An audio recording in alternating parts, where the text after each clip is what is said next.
Big boss season 10 ಈ ಒಂದು season ಎಷ್ಟು ಕುತೂಹಲವನ್ನ ಕೆರಳಿಸಿತ್ತು ಅಂತ ಹೇಳಿದ್ರೆ ಸೀಸನ್ ಮುಗಿದು 2 ದಿನ ಆದರೂ ಕೂಡ ಅದ್ರ ಬಗ್ಗೆ ಮಾತು ಮಾತ್ರ ಇನ್ನೂ ಕೂಡ ಕಡಿಮೆ ಆಗಿಲ್ಲ. ಹಾಗಿದ್ರೆ ವೀಕ್ಷಕರಿಗೆ ಈ ರೀತಿಯಾಗಿ ಕುತೂಹಲವನ್ನ ಹೆಚ್ಚು ಮಾಡಿದ್ರೆ ಇನ್ನು ಅಲ್ಲಿ ಸ್ಪರ್ಧಿಗಳಿಗೆ ಯಾವ ರೀತಿಯಾಗಿತ್ತು, ಸೊ ಈ ಒಂದು ಜರ್ನಿ ಯಾವ ರೀತಿಯಾಗಿತ್ತು ಅನ್ನೋ ಕುರಿತಾಗಿ ನಿಮ್ಮ ಜೊತೆ ಮಾತನಾಡಲಿಕ್ಕೆ ಬಿಗ್ ಬಾಸ್ನ ಸಿಂಹಿಣಿ ಆಗಿರ್ತಕ್ಕಂತಹ ಸಂಗೀತ ಶೃಂಗೇರಿ ಅವರು ನಮ್ಮ ಜೊತೆಗಿದ್ದಾರೆ. ಅವ್ರನ್ನ ಮಾತಾಡಿಸ್ತಾ ಹೋಗೋಣ.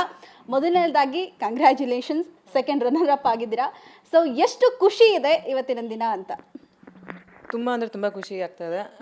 ಯಾಕಂದರೆ ಒಳಗಿರ್ಬೇಕಿದ್ರೆ ಹೇಗಿದೆ ಹೊರಗಡೆ ಅಂತ ಏನೂ ಗೊತ್ತಿರಲಿಲ್ಲ. ಆದರೆ ಹೊರಗೆ ಬರ್ತಿದ್ದ ಹಾಗೆ ನಂಗೆ ಗೊತ್ತಾಗುತ್ತೆ ಇಷ್ಟೊಂದು ಜನ ಕ್ರೇಜಿ ಫಾಲೋವರ್ಸ್ ಇದೆ, ಡೈ ಹಾರ್ಟ್ ಫಾಲೋವರ್ಸ್ ಇದ್ದಾರೆ ಅಂತ. ಸೊ ಅದನ್ನ ನೋಡಿ ನಂಗೆ ತುಂಬ ಅಂದರೆ ತುಂಬ ಖುಷಿ ಆಯಿತು. ಇನ್ನೇನು ಸಂಗೀತ ಅವರೇ ಗೆಲ್ತಾರೆ ಎನ್ನುವಂತಹ ಎಲ್ರಿಗೂ ಅಂದ್ಕೊಂಡಿದ್ವಿ ನಾವು, ಸಂಗೀತನೇ ಗೆಲ್ತಾರೆ ಅಂತ. ಬಟ್ ಸೆಕೆಂಡ್ ರನ್ನರ್ ಅಪ್ ಆಗ್ತಾರೆ, ಬೇಜಾರಾಯ್ತಾ? ಕಪ್ ಗೆಲ್ಲಬೇಕು ಅಂತ ಖಂಡಿತವಾಗ್ಲೂ ಎಲ್ಲರಿಗೂ ಇತ್ತು. ಬಟ್ ನಾನು ಮನೆ ಎಂಟರ್ ಆಗಬೇಕಿದ್ರೆ ನನಗೇನು ಬೇಕಿತ್ತು ಅಂದರೆ ನನಗೆ ಸಂಗೀತ ಶೃಂಗೇರಿ ಏನು ಅಂತ ಜನಕ್ಕೆ ತೋರಿಸ್ಬೇಕು ಅಂತ ಇತ್ತು.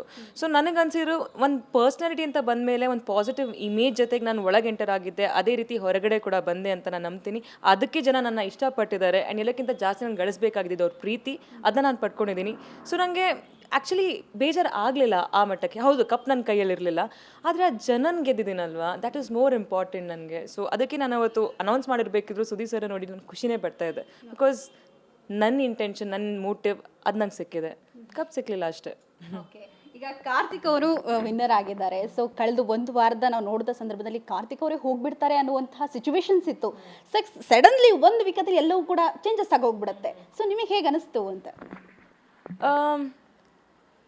ವೋಟ್ಸ್ ಬಂತು, ಅವ್ರು ಗೆದ್ರು ಅಷ್ಟೇ, ಇನ್ನೇನು ಹೇಳೋಕ್ಕಾಗತ್ತೆ. ಅಲ್ಲ, ಈಗ 3 ಜನ ನೀವಿದ್ರಿ. ಸೊ ಆ 3 ಜನದಲ್ಲಿ ಇನ್ನೇನು ಪ್ರತಾಪ್ ಮತ್ತೆ ಸಂಗೀತ ಜೊತೆಗೆ ಇರ್ತಾರೆ. ಯಾಕಂದ್ರೆ ಎಲ್ಲರೂ ಮೈಂಡಲ್ಲಿ ಇತ್ತು ಸಂಗೀತ ಅವರೇ ವಿನ್ ಆಗ್ತಾರೆ, ಸೆಕೆಂಡ್ ರನ್ನರ್ ಅಪ್ ಆಗಿ ಫಸ್ಟ್ ರನ್ನರ್ ಅಪ್ ಆಗಿ ಪ್ರತಾಪ್ ಬರ್ಬಹುದು ಅಂತ. ಲೈಕ್ ಒಂದೇ ಸರ್ತಿ ಕಾರ್ತಿಕ್ ಕೂಡ ವಿನ್ ಆಗ್ತಾರೆ. ಸೊ ಅವಾಗ ಹೇಗೆ ಅನಿಸ್ತು? ಲೈಕ್ ನಿಮಗೆ ಫ್ರೆಂಡ್ ಆಗಿ ಹೇಗೆ ಅನಿಸ್ತು ಅಂತ? ಮನೇಲಿ ಇರಬೇಕಿದ್ರೆ ಯಾರು ಯಾವ ಸ್ಥಾನದಲ್ಲಿದ್ದಾರೆ ಅಂತ ಯಾರಿಗೂ ಗೊತ್ತಿರಲ್ಲ. 20 ಲಕ್ಷ ಬೋರ್ಡ್ ಅಂತ ಬಂದಾಗ ಒಬ್ರೊಬ್ರು ನಾವು ಕಿತ್ತಾಡ್ತಿದ್ವಿ. ಬಿಕಾಸ್ ಯಾರಿಗೂ ಅವ್ರ ಸ್ಥಾನ ಗೊತ್ತಿಲ್ಲ. ಹೊರಗಡೆ ವೋಟಿಂಗ್ಸ್ ಹೆಂಗೆ ನಡೀತಿದೆ ಅಂತ ಗೊತ್ತಾದರೆ, ಜನ ಯಾರನ್ನ ಎಷ್ಟು ಪ್ರೀತಿ ಬರ್ತಿದ್ದಾರೆ ಅಂತ ಗೊತ್ತಾದರೆ ವಿ ಕ್ಯಾನ್ ಡಿಸೈಡ್. ಬಟ್ ಮನೇಲೇ ಕಿತ್ತಾಡ್ಬೇಕಂತ ಬರುವಾಗ ನಮಗೇ ಅರ್ಥ ಆಗಲ್ಲ ನಾನು ಯಾವ್ದು ಕೊಟ್ಕೊಳ್ಳೋದು ನಮಗೆ ಅಂತ. ಸೊ ಪರ್ಸ್ಪೆಕ್ಟಿವ್ಸ್ ಅಂತ ಬಂದಾಗ ನನ್ನ ಪರ್ಸ್ನಲ್ ಪರ್ಸ್ಪೆಕ್ಟಿವ್ ನಂಗೆ ಇವ್ರು ಇಷ್ಟ ಇಲ್ಲ, ಅದಕ್ಕೆ ಇವ್ರು ಗೆಲ್ಲಬಾರ್ದು ಅಂತ ನಾನು ಹೇಳ್ಬೋದೇ ಹೊರತು ಜನದ ಅಭಿಪ್ರಾಯದ ಬಗ್ಗೆ ನಾನು ಹೇಳೋಕ್ಕಾಗಲ್ಲ. ಜನದ ಅಭಿಪ್ರಾಯದ ಪ್ರಕಾರ ಅವ್ರು ಗೆದ್ದಿದ್ದಾರೆ. So we have to accept that. ಈಗ ಬಿಗ್ ಬಾಸ್ ಮನೆಯಿಂದ ಅಂತೂ ಬಂದ್ರಿ. ಬಿಗ್ ಬಾಸ್ ಮನೆಯಿಂದ ಬಂದ ಮೇಲೆ ಹೇಗೆ ಅನಿಸ್ತು? ಯಾಕಂದ್ರೆ ನಿಮ್ಮ ಮೇಲೆ ಅಂದ್ರೆ ಸಂಗೀತ ಶೃಂಗೇರಿ ಅನ್ನೋ ಹೆಸರು ಈಗಿಂದ ಅಂದ್ರೆ ಮುಂಚೆ ನಿಮ್ಮ ಫಿಲ್ಮ್ ಮಾಡಿದಾಗೆ ನಿಮ್ಮ ಹೆಸರು ಗೊತ್ತಿತ್ತೋ ಗೊತ್ತಿಲ್ಲ, ಈಗ ಪ್ರತಿಯೊಂದು ಮನೆಯಲ್ಲೂ ಕೂಡ ಸಂಗೀತ ಶೃಂಗೇರಿ ಅನ್ನೋ ಹೆಸರು ತುಂಬಾ ಹೆಸರುವಾಸಿ ಆಗಿದೆ. ಸೊ ಹೇಗೆ ಅನಿಸ್ತಾ ಇದೆ? ಎಷ್ಟು ಖುಷಿ ಇದೆ?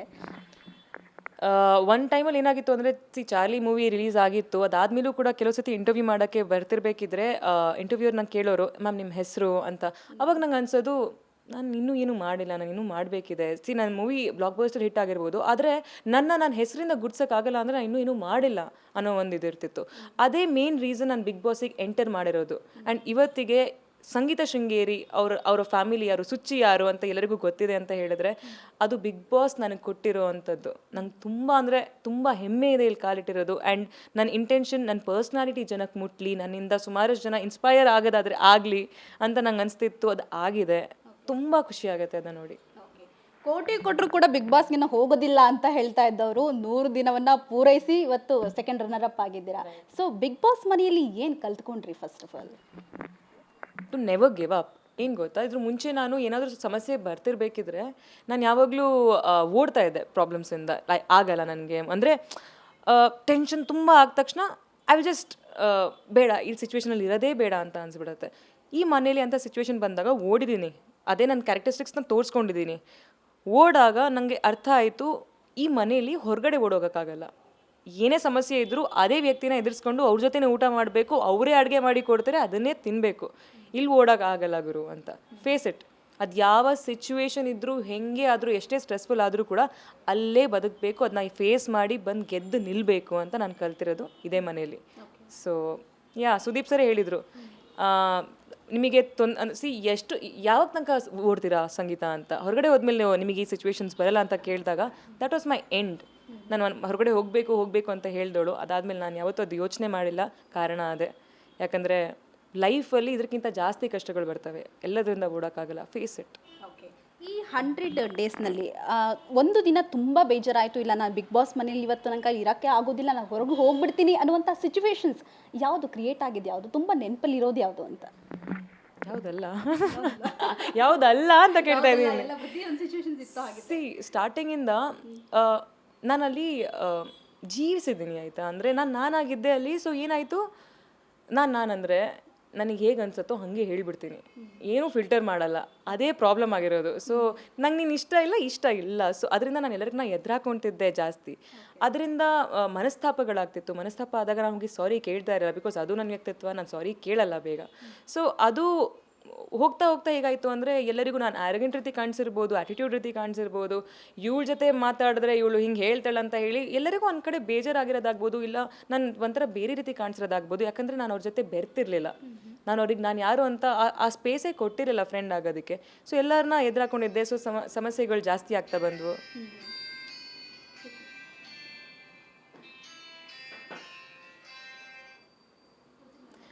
ಸೊ ಸಮಸ್ಯೆಗಳು ಜಾಸ್ತಿ ಆಗ್ತಾ ಬಂದಿದ್ವು. Take it again. ಯಾ.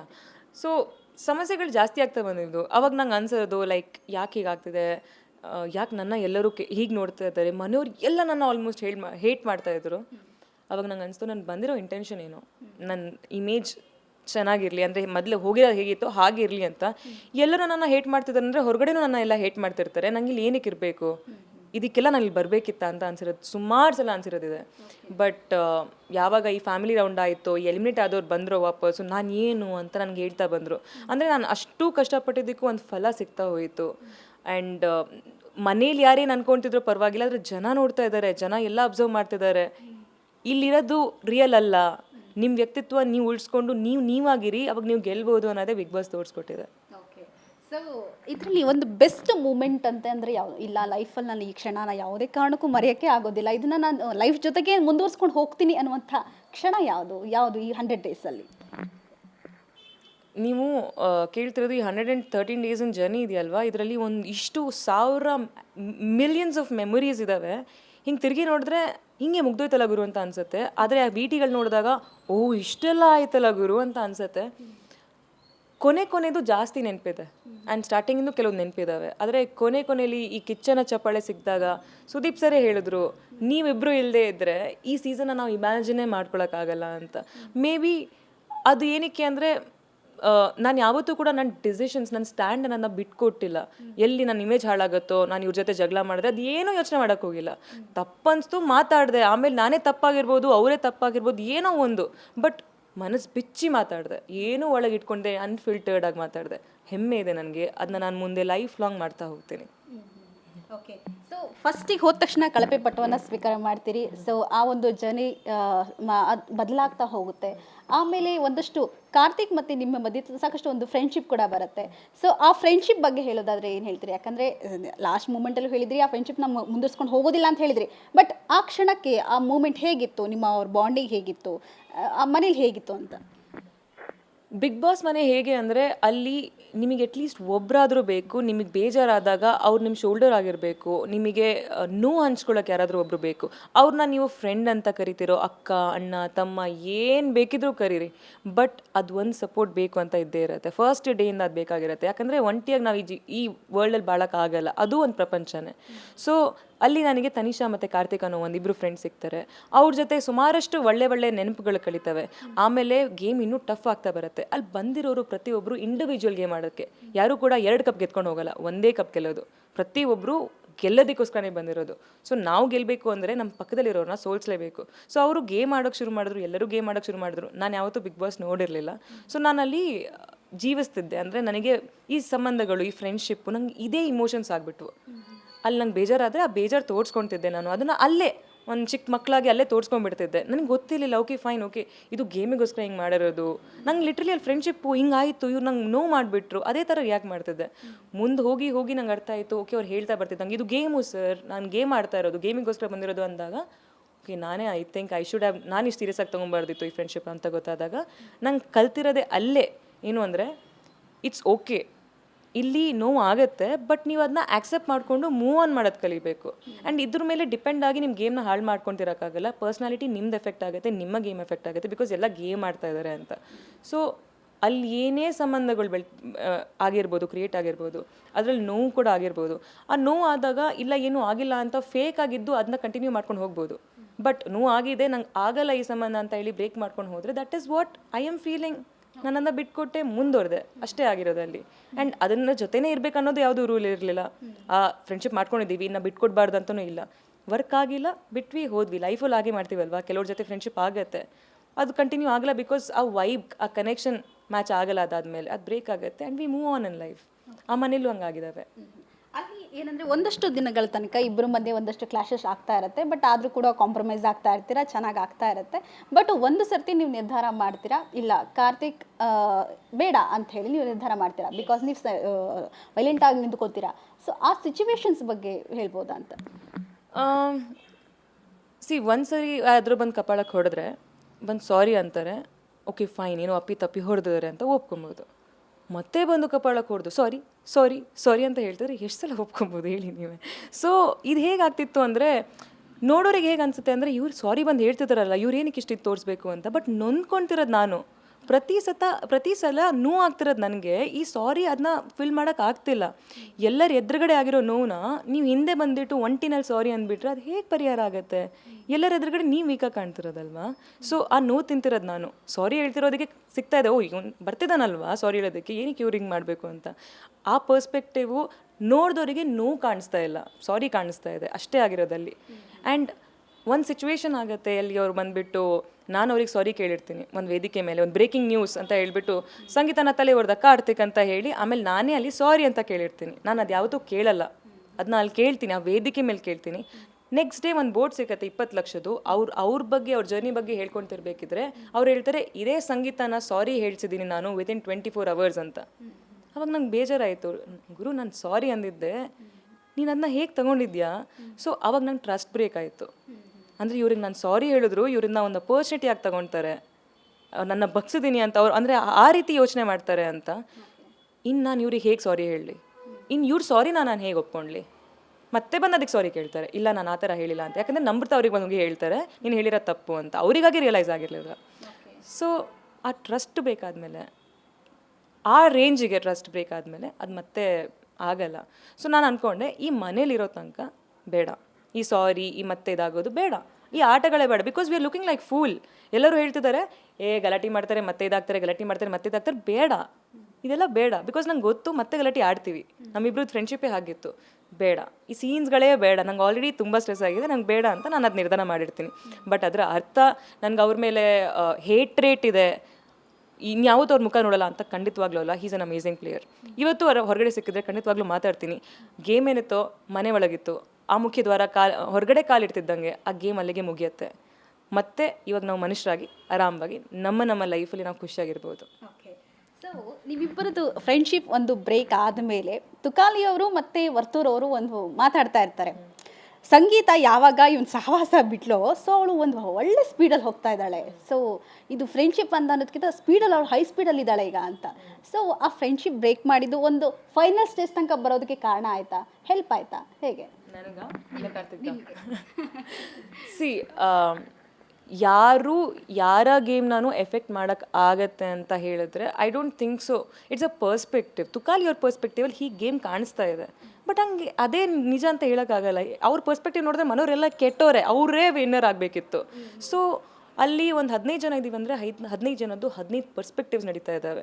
ಅವ್ರು ನೀವು ಟೆಲಿಕಾಸ್ಟಲ್ಲಿ ನೋಡಿದ್ದೀರಾ ಅಂದರೆ ಅವ್ರ ಪರ್ಸ್ಪೆಕ್ಟಿವ್, ಹಾಂ ಗುರು ಕರೆಕ್ಟಾಗಿ ಹೇಳ್ತಿದ್ದಾನಲ್ಲ ಅಂತ. ನನ್ನ ಪರ್ಸ್ಪೆಕ್ಟಿವ್ ನೋಡಿದ್ರೆ ಇವನು ತುಕಾಲಿ ಬರ್ತೂರು ಸೇರಿನೇ ಹಿಂಗೆ ಕುತ್ಕೊಂಡು ಹಿಂಗೆ ಆಗಿರೋದಂತೂ ನಾನು ಹೇಳ್ಬೋದು. ಎಲ್ಲರೂ ಅವ್ರ ಪರ್ಸ್ಪೆಕ್ಟಿವ್ ಸರಿ ಹೇಳ್ತಿರ್ತಾರೆ, ಬಟ್ ಇವ್ರ ಪರ್ಸ್ಪೆಕ್ಟಿವಲ್ಲಿ ಇವ್ರು ಹೇಳಿದಾಗ ನಾನು ಹೇಳ್ತೀನಿ, ನನ್ನ ಗೇಮ್ ನಾನು ಸ್ಟಾರ್ಟಿಂಗಿಂದ ನಾನು ಯಾವ ಸ್ಟ್ರಾಟರ್ಜಿ ಹಾಕ್ಕೊಂಡು ಬಂದಿಲ್ಲ. ನಾನಾಗಿದ್ದೆ, ನನಗೆ ಹೇಗೋ ಸರಿ ಅನಿಸ್ತಿತ್ತೋ, ನಂಗೆ ಸರಿ ಅನ್ಸ್ದಾಗ ನಾನು ಸರಿ ಅಂದ್ಕೊಂಡು ಹೋಗ್ತಿದ್ದೆ. ನಂಗೆ ಯಾರಾದರೂ ಕೆಟ್ಟರು ಅನ್ಸ್ದಾಗ ನಾನು ಅದಕ್ಕೆ ರಿಯಾಕ್ಟ್ ಮಾಡ್ತಿದ್ದೆ. ಬಟ್ ಯಾವ ಸ್ಟ್ರಾಟರ್ಜಿನೂ ಇಲ್ಲದೆ, ಯಾರ ಮೇಲೂ ಡಿಪೆಂಡ್ ಆಗದೆ ನಾನು ಕೊನೆವರೆಗೂ ನಾನಾಗಿದ್ದೆ, ಅಷ್ಟೇ ಹೇಳಬಲ್ಲೆ, ಜೆನ್ವಿನ್ ಆಗಿದ್ದೆ. ಈ ಸಂದರ್ಭದಲ್ಲಿ ಒಂದು ಕ್ವಶನ್ ಕೇಳಲೇಬೇಕು. ವರ್ತೂರ್ ಅವರು, ನೀವೊಂದು ರಾಕ್ಷಸರು ಮತ್ತೆ ಒಂದು ದೇವತೆ ಇದ್ದು ಒಂದು ಟಾಸ್ಕ್ ಬರುತ್ತೆ, ಅವಾಗ ನೀವು ಏನೋ ಮಾತಾಡ್ತಾ ಇರ್ತೀರ, ವರ್ತೂರ್ ಅವ್ರು ಬರ್ತಾರೆ, ಏನು ವರ್ತೂರ್ ಅಂತ ಹೇಳ್ತಾರೆ. ಅವರು ಕೈ ಮುಗ್ಬಿಟ್ಟು ಹೋಗ್ಬಿಡ್ತಾರೆ. ಆ ಸಿಚುವೇಶನ್ಸ್ ಏನಾಗಿದೆ, ಯಾಕೆ ಅಷ್ಟು ಅವ್ರು ಭಯ ಪಡ್ಕೊಂಡ್ರು ಅಂತ? ಓಕೆ, ಹಾಂ, ಅದು ಅವರೇನೋ ಹೇಳಿರ್ತಾರೆ ನನಗೆ, ಇವಳು ಇರೋದೇ ಹಿಂಗಮ್ಮ ಅಂತ ಏನೋ ಜಗಳ ಮಾಡಿಬಿಡ್ತಾರೆ, ನೀವು ನನ್ನ ಕ್ಯಾರೆಕ್ಟರ್ ಅಸಾಸಿನೇಟ್ ಮಾಡ್ತಾ ಇದ್ದೀರಾ, ನೀವು ಹಿಂಗೆ ಮಾತಾಡೋವಾಗಿಲ್ಲ ಅಂತ ಗಲಾಟೆ ನಡೆಯುತ್ತೆ. ಹೀಟ್ ಆಫ್ ದ ಮೊಮೆಂಟಲ್ಲಿ ಇವಾಗ ಫನ್ನಿ ಅನಿಸ್ತಾ ಇದೆ ನನಗೆ, ಬಟ್ ಅವಾಗ ತುಂಬ ಆಗಿರುತ್ತೆ. ಅವರಿಗೆ ಆರ್ಗ್ಯೂ ಮಾಡೋಕ್ಕಾಗಲ್ಲ, ಬಿಕಾಸ್ ಅವ್ರು ಹೇಳಿರ್ತಾರೆ, ಅವ್ರು ಒಪ್ಕೊಳ್ಳಲ್ಲ, ತನಿಷಾಲಿ ನೀವು ಹೇಳಿದ್ದೀರಾ ಅಂತ ಹೇಳ್ತಾರೆ, ಬಿಕಾಸ್ ಪ್ರೂಫ್ ಬೇಕಿರುತ್ತೆ, ಅವ್ರು ಹೇಳ್ತಾರೆ. ಅವರು ಆಮೇಲೆ ವಾದ ಮಾಡೋಕ್ಕಾಗದೆ ನೆಟ್ಕೊಂಡು ಹೋಗ್ತಿರ್ತಾರೆ. ಆಮೇಲೆ ತಿರುಗಿ ಅವ್ರು ಏನೋ ನೋಡ್ತಾರೆ, ಏನು ಅಂತ ನಾನು ಕೇಳ್ತೀನಿ ಅಂತ ಹೇಳ್ಬಿಟ್ಟು ಹೋಗ್ತಾರೆ. ನಂಗೆ ನೆನಪಿದೆ ಅದು. ಸೊ ನನಗೂ ಗೊತ್ತಿಲ್ಲ ಏನಕ್ಕೆ ಅಷ್ಟು ಭಯ ಪಡ್ತಾರೆ ಅಂತ. ಬಟ್ ಸುದೀಪ್ ಸರ್ ನಂಗೆ ಲಾಸ್ಟ್ ಡೇ ಬಂದು ಕೇಳಿದ್ರು, ಏನ್ವಾ ಇಡೀ ಮನೇನ ಅಲ್ಲಾಡ್ಸಿಟ್ಟಿದ್ಯಾ ಅಂತ. ನಾನು ಏನು ಮಾಡಿದ್ದೇನೆ ಅಂತ ನಂಗೆ ಗೊತ್ತಿಲ್ಲ. ಇವಾಗ ಎಪಿಸೋಡ್ ಕೂತ್ಕೊಂಡು ನೋಡ್ತೀನಿ, ನಾನು ನೋಡಿಲ್ಲ ಏನು ಇನ್ನು ಗೊತ್ತಿಲ್ಲ ಯಾಕೆ. ನಿಮ್ಮಲ್ಲಿರುವಂತಹ ಒಂದು ಗಟ್ಟಿಗಿತ್ತಿ ಆಗಿರ್ಬೋದು, ಅಥವಾ ನಿಮ್ಮಲ್ಲಿರುವಂತಹ ಧೈರ್ಯ ಆಗಿರ್ಬೋದು, ಅಥವಾ ನಿಮ್ಮಲ್ಲಿರುವಂತಹ ಪಾಸ್ಪೆಟ್ ಆಗಿರ್ಬೋದು, ಅವೆಲ್ಲ ಹೊರಗೆ ಬರೋದಕ್ಕೆ ಒಂದು ಆಪೋಸಿಟ್ ಒಬ್ಬರು ಲೀಡರ್ ಇರಲೇಬೇಕು. ಅದು ವಿನಯ್ ಬಗ್ಗೆ ನಿಮ್ಗೆ ಏನು ಅನ್ಸುತ್ತೆ? ಬಿಕಾಸ್ ನೀವಿಬ್ಬರು ಫ್ರೆಂಡ್ಸ್ ಆಗಿದ್ರಿ, ಬಟ್ ಅಲ್ಲಿ ಬಿಗ್ ಬಾಸ್ ಮನೆಗೆ ಬಂದ ತಕ್ಷಣ ಎನಿಮೀಸ್ ಆಗಿಬಿಡ್ತೀರಾ. ಸೊ ಸೋಷಿಯಲ್ ಮೀಡಿಯಾದಲ್ಲಿ ಹೇಳಿ ಎಲ್ಲರೂ ಕೂಡ ಪ್ರಶ್ನೆ ಮಾಡ್ತಾ ಇರ್ತಾರೆ, ಸೊ ಇಷ್ಟು ಎನಿಮಿ ಆಗಿದ್ದವರು ಒಂದು ಸೀರಿಯಲ್ ಹೇಗೆ ಕಂಪ್ಲೀಟ್ ಮಾಡಿಬಿಟ್ರಿ ಇವರು ಅಂತ. ಸೊ ಯಾಕೆ ಅಷ್ಟೊಂದು ಎನಿಮೀಸ್ ಆ ಥರ ಯಾಕೆ ಬಂತು ಅಂತ?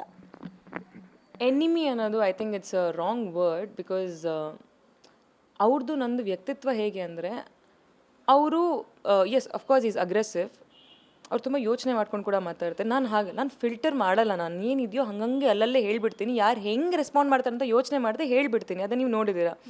ಸೊ ಇದೇ ಹರರ್ ಮಹಾದೇವದಲ್ಲೂ ಆಗಿದೆ, ಅದೇ ಥರ ನಾವು ಗಲಾಟೆ ಅಲ್ಲೂ ಕೂಡ ಆಡಿದ್ದೀವಿ. And then we have understood, ನೀನು ಹೀಗೆ ನಾನು ಹೀಗೆ ಅಂತ.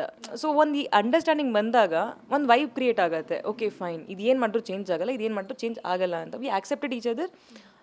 ಸೊ ಕೆಲಸ ಮಾಡ್ಕೊಂಡು ಹೋಗ್ತಿದ್ವಿ. ಬಿಗ್ ಬಾಸ್ ಮನೆಯಲ್ಲಿ ಬರ್ತಿದ್ದ ಟಾಸ್ಕೇ ಹಾಗೆ. ಆಲ್ಮೋಸ್ಟ್ ನಾವು ಅಗೇನ್ಸ್ಟ್ ಟೀಮಲ್ಲಿ ಇರ್ತಿದ್ವಿ. ಗಲಾಟೆ ಆಗಿದೆ ಅವಾಗ ಅವ್ರು ಅದ್ರ ಲೀಡರ್, ನಾನು ಇದ್ರ ಲೀಡರ್ ಆಗ್ತಿದ್ವಿ. ರದ್ದಾಗಿರೋದೇ ಜಾಸ್ತಿ ಟಾಸ್ಕು, ನಂದು ಅಗೇನ್ಸ್ಟ್ ಅವ್ರದ್ದು ಬಂತು ಅಂದರೆ. ಬಟ್ ಯು ನೋ ವಾಟ್, ಅದೇ ಒಂದು ಕಿಕ್ ಇತ್ತು. ಬಿಕಾಸ್ ಅವರಿಗೆ ಇನ್ಯಾರೂ ಅಗೇನ್ಸ್ಟ್ ನಿಲ್ತಾ ಇರಲಿಲ್ಲ. ಆಲ್ಮೋಸ್ಟ್ ಮಾಡಿದ್ರು ಅವ್ರೊಂದು ಸ್ವಲ್ಪ ಟೈಮಲ್ಲಿ ಅವರಿಗೆ ಇದಾಗಿರೋರು, ಫ್ರೆಂಡ್ ಆಗಿರೋರು. ಬಟ್ ನಂದು ಅವ್ರದ್ದು ಗಲಾಟೆ ನಡೀತಿದ್ದಾರೆ, ಆಲ್ಮೋಸ್ಟ್ ಫುಲ್ ಅಗ್ರೆಸಿವ್ ಆಗೋದು, ನೆಕ್ಸ್ಟ್ ಲೆವೆಲಿಗೆ ಹೋಗ್ತಾ ಇತ್ತು. No matter what happen, end of the like 2 ವಾರ ಆಗ್ತಿದ್ದಂಗೆ ನಮಗೆ ಒಂದು ಅಂಡರ್ಸ್ಟ್ಯಾಂಡಿಂಗ್ ಬರ್ತಿತ್ತು. ಇರ್ಲಿ ಬಿಡಿ ವಿನಯ್ ಅವ್ರು, ಇರ್ಲಿ ಬಿಡಿ ಸಂಗೀತ ಟೈಪ್ಸ್.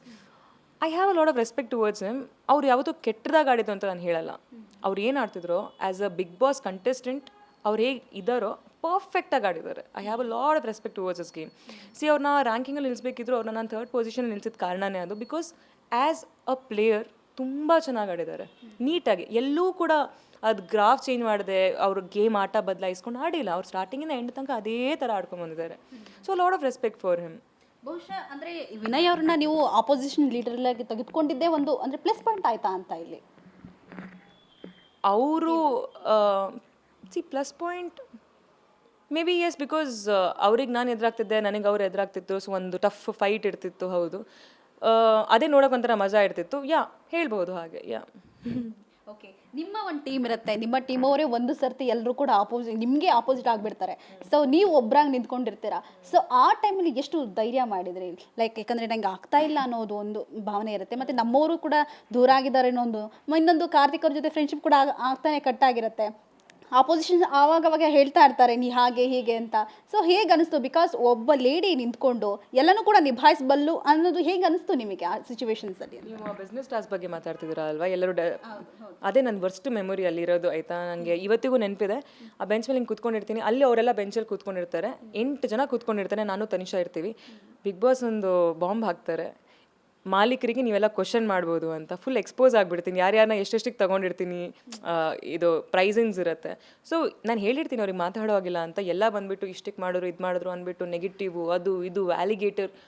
ಐ ಥಿಂಕ್ ಈ ಪ್ರಪಂಚದಲ್ಲಿರುವಂಥ ಎಲ್ಲ ಕೆಟ್ಟ ಪದಗಳನ್ನ ತಂದು ಅಲ್ಲಿಟ್ಟು ಲಿಟ್ರಲಿ ಯಾವ ರೀತಿ ಬ್ರೈನ್ ವಾಶ್ ಮಾಡಿಬಿಡ್ತಾರೆ with a flood of negativity. ಅಂದರೆ ಅಲ್ಲಿ ಕೂತ್ಕೊಂಡು ಎಲ್ಲರ ಜೊತೆ ವಾದ ಮಾಡ್ತೀನಿ, ಒಬ್ಬೊಬ್ಬರ ಜೊತೆನೂ ವಾದ ಮಾಡ್ತೀನಿ, ಕೂತ್ಕೊಂಡಲ್ಲೇ ವಾದ ಮಾಡ್ತೀನಿ. ಮಾತಾಡೋಕೆ ಬಿಡ್ತಿಲ್ಲ, ವಾದ ಮಾಡ್ತೀನಿ. ನನಗೆ ಆಮೇಲೆ ಬಿಗ್ ಬಾಸ್ ಓಕೆ ಮುಗೀತು ಅಂತ ಹೇಳಿದ್ಮೇಲೆ ನಾನು ಇನ್ನು ಎತ್ಕೊಂಡು ಫುಲ್ ಹಿಂಗೆ ಮಾಡ್ಕೊಂಡು ಹೋಗಿ ಬಾತ್ರೂಮಲ್ಲಿ ಜೋರಾಗಿ ಅಳ್ತೀನಿ. ಬಿಕಾಸ್ ಒಬ್ಬರ ಜೊತೆ ಗಲಾಟೆ ಮಾಡ್ಬೋದು, ಇಬ್ಬರ ಜೊತೆ ಗಲಾಟೆ ಮಾಡ್ಬೋದು, ಎಲ್ಲ ಸೇರಿಕೊಂಡು ನೀನು ನೆಗೆಟಿವ್ ಅಂತ ಹೇಳ್ತಿರ್ಬೇಕಿದ್ರೆ ತುಂಬ ನೋವಾಗುತ್ತೆ. ಬಿಕಾಸ್ ಇವಾಗ ಯಾರೂ ಇಲ್ಲ ನಿಮ್ಮ ಪಕ್ಕದಲ್ಲಿ, ಒಂದು ಶೋಲ್ಡರು ಇಲ್ಲ ನೀನು ಆಗಲ್ಲ ಅಂತ ಹೇಳೋಕ್ಕೆ. ಯಾರ ಜೊತೆ ಮಾತಾಡಲಿ? ಆವಾಗ ನಂಗೆ ಸಿಕ್ಕಿರೋದು ಒಂದೇ ಒಂದು ಮಿರರ್. ನನ್ನನ್ನು ನೋಡಿಕೊಂಡು ನೀನು ಅಲ್ಲ ನೆಗೆಟಿವ್, ನೀನು positive, you are brave, you are strong, you are a winner ಅಂತ ಹೇಳ್ಕೊಂಡೆ ನಾನು ಅಲ್ಲಿ ತನಕ ಬಂದಿರೋದು. ಆ್ಯಂಡ್ ನನ್ನಲ್ಲಿ ನಾನು ಸ್ಫೂರ್ತಿ ತುಂಬ್ಕೊಂಡಿರೋದು ಅದು ಒಂದೇ, ಆ ಮಿರರ್. ಅದರಲ್ಲಿರೋ ನನ್ನ ಚೆವಿನ ನೋಡ್ಕೊಂಡು ನಾನು ಹೇಳಬೇಕಿತ್ತು ಅಷ್ಟೇ. ಅದೇ ನನ್ನ ಫ್ರೆಂಡ್ ಆಗಿತ್ತು ಇಡೀ ಜರ್ನಿನಲ್ಲಿ. ಓಕೆ, ತನಿಷಾ ಬಾಂಡಿಂಗ್ ಕೂಡ ನಿಮ್ಮ ಜೊತೆ ತುಂಬ ಚೆನ್ನಾಗಿತ್ತು. ಫ್ರೆಂಡ್ಶಿಪ್ ಅಂದರೆ ಹೀಗಿರಬೇಕಪ್ಪ ಅನ್ನೋ ಥರ ಅನಿಸ್ತಿತ್ತು ಸ್ಟಾರ್ಟಿಂಗ್. ಆಮೇಲೆ ಹೋಗ್ತಾ ಹೋಗ್ತಾ ಅವ್ರ ಫ್ರೆಂಡ್ಶಿಪ್ ಕೂಡ ಬ್ರೇಕ್ ಆಗುತ್ತೆ. ಸೊ ಯಾಕೆ ಹಾಗಾಯಿತು? ಒಂದು ಸಿಚುವೇಶನ್ಸ್ ನೆನೆಸ್ಕೋಬೋದಾ? ಯಾಕೆ ಅಷ್ಟೊಂದು ಅಂದರೆ ಅವ್ರ ಮನೆಯಿಂದ ಹೋಗಬೇಕಾದ್ರೂ ಕೂಡ ನೀವು ಮಾತು ಕೂಡ ಆಡಿಸೋದಿಲ್ಲ ಅವ್ರನ್ನ, ಅಂದರೆ ಒಂದು ಹಗ್ ಕೂಡ ಮಾಡೋದಿಲ್ಲ. ಸೊ ಅವರು ಹೇಳಿದರು, ಇಂಟರ್ವ್ಯೂ ಕೂಡ ಹೇಳ್ತಾ ಇರ್ತಾರೆ, ಅವ್ರು ನನ್ನ ಬಂದು ಮಾತಾಡಿಸ್ಲೇ ಇಲ್ಲ ಅಂತ ಹೇಳಿ. ಸೊ ಯಾಕೆ ಹಾಗಾಯಿತು ಅಂತ? ಅವರು ಫಸ್ಟ್ ಆಫ್ ಆಲ್ ನನಗೆ ಅರ್ಥನೇ ಆಗಿಲ್ಲ ತನಿಷಾ ಯಾಕೆ ನನ್ನ ಮೇಲೆ ಅಷ್ಟು ಕೋಪ ಮಾಡ್ಕೊಂಡ್ರು ಅಂತ. ಬಿಕಾಸ್ ನಾಮಿನೇಷನ್ ಅಂತ ಬಂದಾಗ ಅವರು ನನ್ನ ಹೆಸರು ತೊಗೊಂಡಿದ್ದಾರೆ, ಅವರು ನನ್ನ ಬಗ್ಗೆ ಏನೇನೋ ಮಾತಾಡಿದ್ದಾರೆ, ನಾನು ಯಾವತ್ತೂ ಪ್ರಶ್ನಿಸಕ್ಕೆ ಹೋಗಿಲ್ಲ. ಬಿಕಾಸ್ ನಾಮಿನೇಷನ್ ಅಂತ ಬಂದಾಗ ನಮ್ಮ ಅಭಿಪ್ರಾಯನ ನಾವು ತಿಳಿಸ್ತೀವಿ, that is not the truth. ಅಂದರೆ ಅದೇ ಇಡೀ ಪ್ರಪಂಚದ ನಿಜ ಅಂತಲ್ಲ, ಅದು ನನ್ನ ಪರ್ಸ್ಪೆಕ್ಟಿವಲ್ಲಿ ನನಗೆ ನಿನ್ನ ಬಗ್ಗೆ ಇರುವಂಥ ಒಪಿನಿಯನ್. ನನ್ನ ಜೊತೆ ನೀನೀಗ ಆಡ್ಕೊಂಡೆ, ಅದಕ್ಕೆ ನಂಗೆ ನೀನು ಇಷ್ಟ ಇಲ್ಲ ಅಷ್ಟೇ ನಾಮಿನೇಷನ್ ನಾವು ಹೇಳೋಕ್ಕಾಗೋದು. ನನ್ನ ರೀಸನ್ ಇದ್ದಿದ್ದೇನು, ನಾನು ಅವ್ರಿಗೆ ಹೇಳಿದ್ದೆ ಆ್ಯಸ್ ಅ ಕ್ಯಾಪ್ಟನ್, ಅವ್ರು ಕ್ಯಾಪ್ಟನ್ ಅಂತ ಇರಬೇಕಿದ್ರೆ ಮೈಕಲ್ ಅವ್ರಿಗೆ ರೆಸ್ಪೆಕ್ಟ್ ಕೊಟ್ಟಿಲ್ಲ ಅಂತ ಅವ್ರನ್ನ ನಾಮಿನೇಟ್ ಮಾಡಿದ್ರು. ನಾನು ಕ್ಯಾಪ್ಟನ್ ಆಗಿರಬೇಕಿದ್ರೆ ನಂಗೆ ತನಿಷಾ ರೆಸ್ಪೆಕ್ಟ್ ಕೊಟ್ಟಿಲ್ಲ ಅಂತ ನಾನು ಅವ್ರನ್ನ ನಾಮಿನೇಟ್ ಮಾಡಿದ್ದೆ. ಸೊ ನಾನು ಹೇಳಿದೆ, it's always like give respect and take respect. ನೀವು ಎಕ್ಸ್ಪೆಕ್ಟ್ ಮಾಡ್ತೀರಾ, ನಾವು ನಿಮ್ಮಿಂದ ಎಕ್ಸ್ಪೆಕ್ಟ್ ಮಾಡ್ತೀವಿ ಅಂತ. I don't know, there was a friction. ನನ್ನ ಜೊತೆ ಬಂದು ಮತ್ತೆ ಗಲಾಟೆ ಆಗ್ತಾನೆ ಇತ್ತು ಅವ್ರದ್ದು. ನಂಗೆ ಅರ್ಥ ಆಗಿಲ್ಲ ಏನಕ್ಕೆ ತನಿಷಾ ಈಗ ಆಡ್ತಿದ್ದಾರೆ. ನಾನು ಕೇಳಿದ್ದೀನಿ, ಏನಕ್ಕೆ ತನಿಷಾ ನನ್ನ ಜೊತೆ ಗಲಾಟೆ ಮಾಡ್ತೀರಾ ಅಂತ ನಾನು ಅವ್ರಿಗೆ ಕೇಳಿದ್ದೀನಿ ಕೂಡ. ನನಗೆ ಅವ್ರು ರೆಸ್ಪಾನ್ಸ್ ಕರೆಕ್ಟಾಗಿ ಕೊಟ್ಟಿಲ್ಲ. ಪ್ರತಿ ಸಲ ನಾನು ಮಾತಾಡೋಕ್ಕೆ ಬರಬೇಕಿದ್ರೆ ಅದನ್ನ ಕಟ್ ಮಾಡ್ತಿದ್ರು. ಏನಕ್ಕೆ ಅಂತಲೂ ಅರ್ಥ ಆಗಿಲ್ಲ. ಲಾಸ್ಟಿಗೆ ನಾನು ಅವ್ರಿಗೆ ಚಾಕ್ಲೇಟ್ ಕೂಡ ಕೊಡೋಕ್ಕೆ ಬಂದಿದ್ದೆ. ಹರ್ಷೀಸನ್ ಕಿಸಿತು ನನ್ನ ಟಾಸ್ಕ್ ನಡೆಯುತ್ತೆ, ಯಾರೂ ಅವ್ರಿಗೆ ಚಾಕ್ಲೇಟ್ ಕೊಟ್ಟಿರಲ್ಲ. ಅವ್ರಿಗೆ ಚಾಕ್ಲೇಟ್ ಅಂದರೆ ಇಷ್ಟ. ಅವ್ರಿಗೆ ನಾನು ಇನ್ಸ್ಪಿರೇಷನ್ ಅಂತ ಹೇಳಿ ಚಾಕ್ಲೇಟ್ ಕೊಡ್ತೀನಿ, ಅದಕ್ಕೆ ಯಾವುದೂ ನೆನಪಿರಲ್ಲ ಅವರಿಗೆ. ನಾಮಿನೇಷನ್ ಅಂತ ಬಂದಾಗ ಅವ್ರ ಹೆಸರು ತಗೊಳ್ತೀನಿ. ನನ್ನ ನಾಮಿನೇಷನಿಂದ ಅವ್ರು ಹೊರಗೋಗಿಲ್ಲ. ಕಾರ್ತಿಕ್ ಅವ್ರು ಪ್ರೀವಿಯಸ್ ವಾರ ಮಾಡಿರುವಂಥ ನಾಮಿನೇಷನ್ಗೆ ಒಂದೇ ಒಂದು ವೋಟಿಂದ ಅವ್ರು ನಾಮಿನೇಟ್ ಆಗಿರ್ತಾರೆ. ವೋಟ್ ಕಮ್ಮಿ ಬಂದಿರೋ ಅದಕ್ಕೆ ಅವ್ರು ಹೊರಗಡೆ ಹೋಗ್ತಿರ್ತಾರೆ. ಅವ್ರು ನೋಡಿದ್ರೆ ನನ್ನ ಮೇಲೆ ಫುಲ್ಲು ಇದು ಕೋಪ ಆಗಿಬಿಡ್ತಾರೆ. ಆ್ಯಂಡ್ ಅವ್ರು ತುಂಬ ಜಾಸ್ತಿ ಕೋಪ ಮಾಡ್ಕೊಂಡು ಏನೋ ಹೇಳ್ತಿರ್ಬೇಕಿದ್ರೆ, ಎಕ್ಸಿಟ್ ಮಾಡ್ತಿರ್ಬೇಕಿದ್ರೆ ನನಗನ್ನಿಸ್ತು ಇವಾಗ ಹೆಂಗೂ ಹೊರಗಡೆ ಹೋಗ್ತಾ ಇದ್ದಾರೆ, ಕೊನೆಯಲ್ಲಿ ಏನಾದರೂ ಬೇಕಾ ಬೇಡವಾ ಅಂದ್ಬಿಟ್ಟು ನಾನು ಒಂದು ಸ್ವಲ್ಪ ಹಿಂಗೆ ಹೋಗ್ತೀನಿ. ನಾನು ವಿನಯ್ ಹೋದ್ವಿ ಹತ್ರ. She wants to hug me or not ನಂಗೆ ಗೊತ್ತಿಲ್ಲ. ಇವಾಗ ನಾನು ಹೋಗಿಬಿಟ್ಟು ಅವ್ರಿಗೆ ಇಷ್ಟ ಇಲ್ಲ ಅಂದರೆ ಬೇಡ, ಏನಕ್ಕೆ ಅವರಿಗೆ ಎಂಬ್ಯಾರೆಸ್ ಮಾಡಿಸೋದು ಅಂದ್ಬಿಟ್ಟು ನಾನು ಅಲ್ಲೇ ನಿಂತ್ಕೊಂಡಿದ್ದೆ. ಹತ್ರ ಬಂದೆ, ಅಪ್ರೋಚ್ ಮಾಡಿದೆ. ಅವರು ಅಲ್ಲಿ ಹೇಳ್ತಾರೆ ಕೂಡ, ನಾನು ಯಾರಿಗೂ ಹಗ್ ಮಾಡಲ್ಲ ಅಂತ. ಸೊ ನಾನು ಹೋಗಿ ಅವ್ರಿಗೆ ಫೋರ್ಸ್ ಮಾಡೋಕ್ಕಾಗಲ್ವಲ್ಲ. ಅವ್ರು ನನ್ನ ತೆಳಗಿಳ್ಬಿಟ್ರೆ ಸುಮ್ಮನೆ ಸೀನ್ ಆಗುತ್ತೆ ಹೋಗೋಷ್ಟು ಟೈಮಿಗೆ. ನನಗೂ ಭಯ ಇದೆ, ಬಿಕಾಸ್ ನಮ್ಮದೆಲ್ಲ ಇಲ್ಲಿ ವ್ಯಕ್ತಿತ್ವ, ನಮ್ಮ ಕ್ಯಾರೆಕ್ಟರ್ಸು ಜನ ನೋಡ್ತಾ ಇರ್ತಾರೆ, ಇಷ್ಟ ಆಗಲ್ವಲ್ಲ ಇದೆಲ್ಲ ಆಗೋದು. ಹೋಗಲಿ, ಪೀಸ್ಫುಲ್ಲಾಗಿ ಹೋಗಲಿ ಅಂತ ನಾನು ಸುಮ್ಮನಿದ್ದೆ. ಅವರು ಅಲ್ಲಿಂದ ಎಕ್ಸಿಟ್ ಆಗೋಕ್ಕಿಂತ ಮುಂಚೆ ನನ್ನ ಕಡೆ ನೋಡಿಬಿಟ್ಟು ಶೃಂಗೇರಿ ಅಂತ ಶುರು ಮಾಡಿದ ತಕ್ಷಣ ನಾನು ಶೃಂಗೇರಿಲಿ ಸಿಗೋಣ ಅಂತ ಹೇಳೋಕೆ ಹೋಗ್ತೀರಾ ಅಂತ ಅಂದ್ಕೊಂಡು ನಾನು ಹಿಂಗೆ ನೋಡ್ತಿದ್ದೀನಿ. ಅವರು ಶೃಂಗೇರಿಗೆ ಹೋಗಿ ಕಲ್ತ್ಕೊಳ್ತೀನಿ ರೆಸ್ಪೆಕ್ಟ್ ಹೇಗೆ ಅಂತ ಏನೋ ಹೇಳಿದ್ರು. ಆ ಪಾಯಿಂಟಲ್ಲಿ ನಾನು ಅವ್ರಿಗೆ ರೆಸ್ಪಾಂಡ್ ಮಾಡ್ಬೋದಿತ್ತು. ಅಲ್ಲಿ ನಾನು ಕೂಡ ಅವ್ರ ಥರನೇ ಅವ್ರಿಗೊಂದು ಕೌಂಟ್ರ್ ಕೊಡ್ಬೋದಿತ್ತು. ಕೌಂಟ್ರ್ ಕೊಡೋದ್ರಲ್ಲಿ ನಾವು ಯಾರೂ ಕಮ್ಮಿ ಇಲ್ಲ, ಕೊಡ್ತೀವಿ. ಮರ್ಯಾದೆ ತೆಗೆಯೋದ್ರಲ್ಲಿ ಯಾರೂ ಕೂಡ ಜರಿಯಲ್ಲ. ಬಟ್ ಅಂಥ ಒಂದು ಪರಿಸ್ಥಿತಿಲಿ ಒಬ್ಬರು ಹೊರಗಡೆ ಹೋಗ್ತಿದ್ದಾರೆ ಮನೆಯಿಂದ, ಅವ್ರು ತುಂಬ ಬೇಜಾರದಲ್ಲಿ ಹೋಗ್ತಾ ಇದ್ದಾರೆ. ಅವರಲ್ಲಿ ಎಷ್ಟು ನೋವಿರುತ್ತೆ ಈ ಮನೆ ಬಿಟ್ಟು ಹೋಗ್ತಿರ್ಬೇಕಿದೆ. ಅದು ನಾವು ಅಸಮರ್ಥರಾಗಿ ಒಳಗೆ ಬಂದಿದ್ವಿ. ಹೀಗೆ ಅವ್ರು ಹೊರಗೆ ಹೋಗಬಾರ್ದು ಅಂತ ನನಗೂ ಕೂಡ ಬೇಜಾರಿತ್ತು. ಅವ್ರ ಮೇಲಿರೋ ರೆಸ್ಪೆಕ್ಟಿಗೆ ನಾನು ಏನು ಹೇಳಿದೆ, ಸುಮ್ಮನೆ ನಿಂತಿದ್ದೆ ನಾನು. ಬಿಕಾಸ್ ಸ್ಟಿಲ್ ನನಗೆ ನಾವು ಫ್ರೆಂಡ್ಸ್ ಆಗಿರ್ಬೇಕಿದ್ರೆ ಕಳೆದಿರೋ ಮೂಮೆಂಟ್ಸ್ ನಂಗೆ ನೆನಪಿತ್ತು. ಅದು ನನ್ನ ಮನ ಆಳದಲ್ಲಿತ್ತು. ಅವ್ರಿಗೆ ಮರ್ಯಾದೆ ತೆಗೆದು ಕಳಿಸ್ಬೇಕಂತ ನಂದು ಯಾವತ್ತೂ ನಾನು ಕನಸಲ್ಲೂ ಯೋಚನೆ ಮಾಡಲ್ಲ. ನಾನು ಸುಮ್ಮನಾಗ್ಬಿಟ್ಟೆ. ನೀನು ನೋವಲ್ಲಿ ಹೇಳ್ತಿದ್ಯಾ, ಪರವಾಗಿಲ್ಲ ಹೋಗು ಅಂತ. ಹೋದ್ಮೇಲೆ ನಂಗೆ ಕೋಪ ಬಂತು, ನಾನು ಯಾಕೆ ರೆಸ್ಪಾಂಡ್ ಮಾಡಿಲ್ಲ ಇವರಿಗೆ ಅಂತ. ಆಫ್ಕೋರ್ಸ್ ಕೋಪ ಬಂತು. ಬಟ್ ಇವತ್ತಿಗೂ ಆ ಸಿಚುವೇಶನ್ ಮತ್ತೆ ರಿಪೀಟ್ ಆದರೂ ನಾನು ಯಾವತ್ತೂ ಅಲ್ಲಿ ರೆಸ್ಪಾಂಡ್ ಮಾಡ್ತಾ ಇರಲಿಲ್ಲ. ಬಿಕಾಸ್ ಹೋಗ್ತಾ ಇರೋ ಟೈಮಲ್ಲಿ ಮರ್ಯಾದೆ ತೆಗಿಬಾರ್ದು. ಮತ್ತು ಅವರಲ್ಲಿ ಆಲ್ರೆಡಿ ನೊಂದ್ಕೊಂಡಿದ್ದಾರೆ, ಇನ್ನೂ ಹರ್ಟ್ ಮಾಡೋಕ್ಕೆ ಹೋಗಬಾರ್ದು ಅಲ್ಲಿ. ಸೊ ಫೈನ್, ಅವ್ರು ಹೇಳಿರೋದು ಅವ್ರ ವ್ಯಕ್ತಿತ್ವ ತೋರಿಸುತ್ತೆ, ನಂದಲ್ಲ. Simple as that. ಸ್ಟಾರ್ಟಿಂಗಲ್ಲಿ ನಮ್ರತಾ ಮತ್ತು ನಿಮ್ಮ ಮಧ್ಯೆ ಒಂದಷ್ಟು ಸರಿಯಾಗಿರೋದಿಲ್ಲ, ಯಾವುದು ಕೂಡ ಫ್ರೆಂಡ್ಶಿಪ್ ಸರಿಯಾಗಿರೋ. ಹೋಗ್ತಾ ನಿಮ್ಮಿಬ್ಬರು ಬಾಂಡಿಂಗ್ ಹೆಂಗಾಗುತ್ತೆ ಅಂದ್ರೆ, ಇದೇನಪ್ಪ ಇವರಿಬ್ಬರು ಹಿಂಗಾಗ್ಬಿಟ್ರು ಅಂತ, ಲೈಕ್ ಅಷ್ಟು ಬಾಂಡಿಂಗ್ ಜಾಸ್ತಿ ಆಗುತ್ತೆ. ಅದರ ಮಧ್ಯದಲ್ಲಿ ಕಾರ್ತಿಕ್ ಮತ್ತು ನಮ್ರತಾ ಅದು ಫ್ರೆಂಡ್ಶಿಪ್ ಕೂಡ ಇರುತ್ತೆ. ಸೊ ನಾವಂತೂ ಟಿ ವಿಯಲ್ಲಿ ನೋಡಿದ್ದೀವಿ ಇವರು ಫ್ರೆಂಡ್ಶಿಪ್ ಚೆನ್ನಾಗಿತ್ತು ಅಂತ. ಸೊ ಒಂದಷ್ಟು ಜನ ಅಂದ್ಕೊಂಡ್ರು ಲವ್ ಮಾಡ್ತಾ ಇರ್ಬೋದೇನೋ ಅಂತ. ಸೊ ನೀವು ಅಲ್ಲಿ ಖುದ್ದಾಗಿ ನೋಡಿರೋದ್ರಿಂದ ಅವ್ರ ಮಧ್ಯೆ ಹೇಗಿತ್ತು ಫ್ರೆಂಡ್ಶಿಪ್, ಮತ್ತು ನಮ್ರತಾ ಜೊತೆಗೆ ನಿಮ್ಮ ಬಾಂಡಿಂಗ್ ಯಾವ ರೀತಿಯಾಗಿತ್ತು? ನಮ್ರತಾ ನಂದು ಸ್ಟಾರ್ಟಿಂಗಲ್ಲಿ ಅಷ್ಟು ಇರಲಿಲ್ಲ. ಬಿಕಾಸ್ ಅವ್ರು ವಿನಯ್ ತಂಡದಲ್ಲಿದ್ದರು. ಆ್ಯಂಡ್ ಸೊ ನಮ್ರತಾ ಮತ್ತು ವಿನಯ್ ಒಂದೇ ತಂಡದಲ್ಲಿ ಇರೋದ್ರಿಂದ ನನಗೆ ವಿನಯ್ ಜೊತೆ ಯಾರ್ಯಾರು ಇರ್ತಾರೋ ಅವ್ರು ನಂಗೆ ಯಾರೂ ಇಷ್ಟ ಆಗ್ತಾ ಇರಲಿಲ್ಲ. ಸಹಜವಾಗಿ ವಿನಯ್ ಒಪಿನಿಯನ್ನೇ ಅವ್ರ ತಲೆಯಲ್ಲಿರುತ್ತೆ ಅಂತ ನನಗಿರ್ತಿತ್ತು. ದಟ್ಸ್ ಕಾಮನ್ ಅಲ್ವಾ. ಸೊ ಆ ಮನೇಲಿ ಇರಬೇಕಿದ್ರೆ ಸೊ ನಾನು ಅವ್ರನ್ನ ಜಾಸ್ತಿ ಅಪ್ರೋಚ್ ಮಾಡ್ತಾ ಇರಲಿಲ್ಲ. ನಾನು ತನಿಷಾಗೂ ನಮ್ರತಾಗ ಆಗ್ಬರ್ತಾ ಇರಲಿಲ್ಲ. ಸೊ ನಾನು ಅದನ್ನ ನೋಡ್ಕೊಂಡು ನಾನು ಒಂದು ಸ್ವಲ್ಪ ದೂರನೇ ಇರ್ತಿದ್ದೆ ಅವರಿಂದ ಎಲ್ಲ. ಮುಂದೆ ಹೋಗ್ತಾ ಯಾವಾಗ ನಾವು ಈ ಕಡೆ ಆ ಕಡೆ ಟೀಮ್ ಬದಲಿ ಆದ್ವು, ಅವಾಗ ನಂಗೆ ನಮ್ರತಾ ಅರ್ಥ ಆಗ್ತಾ ಬಂತು. ನಾವು ಸ್ವಲ್ಪ ಮಾತಾಡಿದ್ವಿ. ಅವಾಗ ನಮ್ರತಾ ಬಂದು ನಂಗೆ ಕನ್ವಿನ್ಸ್ ಮಾಡೋರು, ಹೋಗಿ ಕಾರ್ತಿಕ್ ಹತ್ರ ಮಾತಾಡಿ ಅಂತ. ನಾವು ಅಂಥದ್ದು ಏನೂ ಇರಲಿಲ್ಲ, ನಮ್ರತಾ ಹೇಳಿ ಆಗಿರೋದು ಅದೆಲ್ಲ ಕ್ರಿಯೇಟು, ಲಿಟ್ರಲಿ ಅಂಥದ್ದೇನೂ ಇರಲಿಲ್ಲ. ಸೊ ಅದು ಸುಮಾರು ಸಲ ಆಯಿತು, ಇಲ್ಲ ಅವ್ರು ನಿಮ್ಮ ಹತ್ರ ಮಾತಾಡ್ಬೇಕಂತಿದ್ದಾರೆ, ಅಲ್ಲಿ ಹೋಗ್ಬಿಟ್ಟು ಇವ್ರು ನಿಮ್ಮ ಹತ್ರ ಮಾತಾಡ್ಬೇಕಂತಿದ್ದಾರೆ. ಕಾರ್ತಿಕ್ ಮನೇಲಿ ಅಂಥದ್ದೇನೂ ಇರಲಿಲ್ಲ, ಮೋಸ್ಟ್ಲಿ ನಾನು ಅಷ್ಟು ಯೋಚನೆ ಮಾಡ್ತಿದ್ದೀನಿ ಅಂತ. ಇವ್ರು ಹೋಗಿ ಮಧ್ಯೆ ಹಿಂಗೆ ಮಾತಾಡಿ ಕ್ರಿಯೇಟ್ ಮಾಡಿದ್ದಾರೆ ಅಂತ ಅನ್ಸುತ್ತೆ ಕೆಲವು ಸತಿ. ಬಟ್ ಹೋಗ್ತಾ ಇವರಿಬ್ಬರೇ ಫ್ರೆಂಡ್ ಆಗ್ತಾರೆ. ಸೊ ಇದು ನೋಡಿಬಿಟ್ಟು ನನಗೆ ಓಕೆ ನೈಸ್ ಅಂತ ಅನಿಸ್ತು. ಬಟ್ ದೆನ್ ಅನಿಸ್ತು ಯಾಕೆ ಹೀಗೆ ಅಂತ. ನಾನು ಜಗಳ ಆಡಿದಾಗ ಮಾತ್ರ ಇವ್ರು ಯಾಕೆ ಡೇಟಿಗೆ ಹೋಗ್ತಾ ಇದ್ದಾರೆ, what are they trying to do. ನಾನು ಸುಮಾರು ಸಲ ಕೇಳಿದ್ದೀನಿ, ನನ್ನ ಜೊತೆ ಜಗಳ ಆದಾಗ ನೀವು ಯಾಕೆ ಹಿಂಗೆ ಹೋಗ್ತಾ ಇದ್ದೀರಾ ಅಂತ. We are not even dating ಅಂಥದ್ದೇನೂ ಇಲ್ಲ ನಮ್ಮ ಮಧ್ಯೆ. ಯು ಕ್ಯಾನ್ ಗೋ, ಇವಾಗಲೂ ಹೋಗ್ಬೋದು, ನಾನೇ ಅವ್ರ ಕೈ ಇಡ್ಸಿದ್ದೀನಿ. ನೀವು ಒಬ್ಬರು ಹೋಗಿ ನನಗೆ ಏನಕ್ಕೆ ಇದು ಮಾಡೋಕ್ಕೆ ಟ್ರೈ ಮಾಡ್ತೀರಾ, ಐ ಆಮ್ ನಾಟ್, ನನಗಿದೆಲ್ಲ ಇಂಟ್ರೆಸ್ಟೇ ಇಲ್ಲ ಅಂತ. ಸೊ ಆಮೇಲೆ ಅವರಿಬ್ಬರು ಜೊತೆಗಾದಾಗಲೂ ಐ ಫೆಲ್ಟ್ ಗುಡ್. ಮೊದಲು ಅವರು ಸ್ಟಾರ್ಟಿಂಗಲ್ಲೂ ಹಾಗೆ ಇದ್ರು, ಇವಾಗಲೂ ಅವರು if they want to continue not a problem ಅಂತ. ಬಟ್ ನಮ್ರತಾ ಮತ್ತು Karthik clear, Namratha was clear, it's a friendship, ಅಂಥದ್ದೇನೂ ಇಲ್ಲ ಅಂತ. ಬಟ್ ಕಮಿಂಗ್ ಟು ನಮ್ರತಾ, ನನ್ನ ಜೊತೆ ಅವ್ರು ಕ್ಲೋಸ್ ಆಗಿರೋದು ಕೊನೆ ವಾರದಲ್ಲಿ. ಆ್ಯಂಡ್ ನಂಗೆ ತುಂಬ ಇಷ್ಟ ಆಗ್ತಾರೆ ಅವರು. ತುಂಬ ಅಂದರೆ ತುಂಬ, ಲೈಕ್ ನಮ್ಮಿಬ್ಬರಲ್ಲಿ ಸುಮಾರಷ್ಟು ಥಿಂಗ್ಸ್ ಕಾಮನ್ ಇದೆ. ಲೈಕ್ ನಾವು ಕರಿಯರ್ ಓರಿಯೆಂಟೆಡ್, ನಾವು ಲೈಫಲ್ಲಿ ಏನಾದರೂ ಅಚೀವ್ ಮಾಡಬೇಕು, ನಮ್ಮ ಥಾಟ್ ಪ್ರಾಸೆಸಸ್ ತುಂಬ ಸಿಮಿಲರ್ ಇದೆ. ಅವರು ಕೂಡ ಅವರು ಎಷ್ಟು ಇನ್ನಸೆಂಟ್ ಅಂದರೆ ನಾನೊಂದು ಈ ಬಿಸ್ನೆಸ್ ಟಾಸ್ಕ್ ಅಂತ ಇದ್ದಾಗ ನಾನು ಅವ್ರನ್ನ ಹೋಗಿ ನೆಗೋಷಿಯೇಟ್ ಮಾಡಿ 1,000 ರೂಪಾಯಿ ಎಷ್ಟು ಹತ್ರ ಇರೋದು, ಎಷ್ಟರಲ್ಲಿ ನೀವು ಬರಬೇಕು ಅಂತ ಹೇಳಿದಾಗ ಹಾಂ ಓಕೆ ಫೈನ್ ಅಂತ ಒಪ್ಕೊಂಡ್ಬಿಡ್ತಾರೆ. ಅವರು ಬಾರ್ಗೇನ್ ಮಾಡ್ಬೋದಿತ್ತು, ಅವ್ರು ಬಾರ್ಗೇನೇ ಮಾಡಿಲ್ಲ. ಸೊ ಅವ್ರು ಅಷ್ಟು ಅಂದರೆ ಅವ್ರಿಗೆ ಒಂದು ಅಪರ್ಚುನಿಟಿ ಬೇಕು, ಟ್ಯಾಲೆಂಟ್ ಪ್ರೂವ್ ಮಾಡ್ಕೊಳ್ಳೋದಕ್ಕೋಸ್ಕರ. ಆ ಅಪರ್ಚುನಿಟಿಗೆ ಅವ್ರು ಕಮ್ಮಿಗೆ ಒಪ್ಕೊಂಡ್ಬಿಡೋಕ್ಕೂ ರೆಡಿ ಇದ್ದರು. ಆ ಮುಗ್ಧತೆ ನಂಗೆ ತುಂಬ ಇಷ್ಟ ಆಯಿತು. ನಾನು ಅದಕ್ಕೆ ಅವ್ರಿಗೆ ಎಕ್ಸ್ಟ್ರಾ ಕೊಡ್ತಾ ಹೋದೆ ಅವಾಗ. ಆ್ಯಂಡ್ ಐ ರಿಯಲಿ ವಾಂಟೆಡ್ ಅವ್ರು ಕ್ಯಾಪ್ಟನ್ ಆಗಲಿ. ತುಂಬ ಜಾಸ್ತಿ ಅದಕ್ಕೆ ನಾನು ಪ್ರತಾಪ್ ಆಗಲಿ ತುಂಬ ಶ್ರಮ ಪಟ್ಟಿದ್ವಿ. And we are really happy ಅವ್ರು ಕ್ಯಾಪ್ಟನ್ ಆದಾಗ. And she did it well.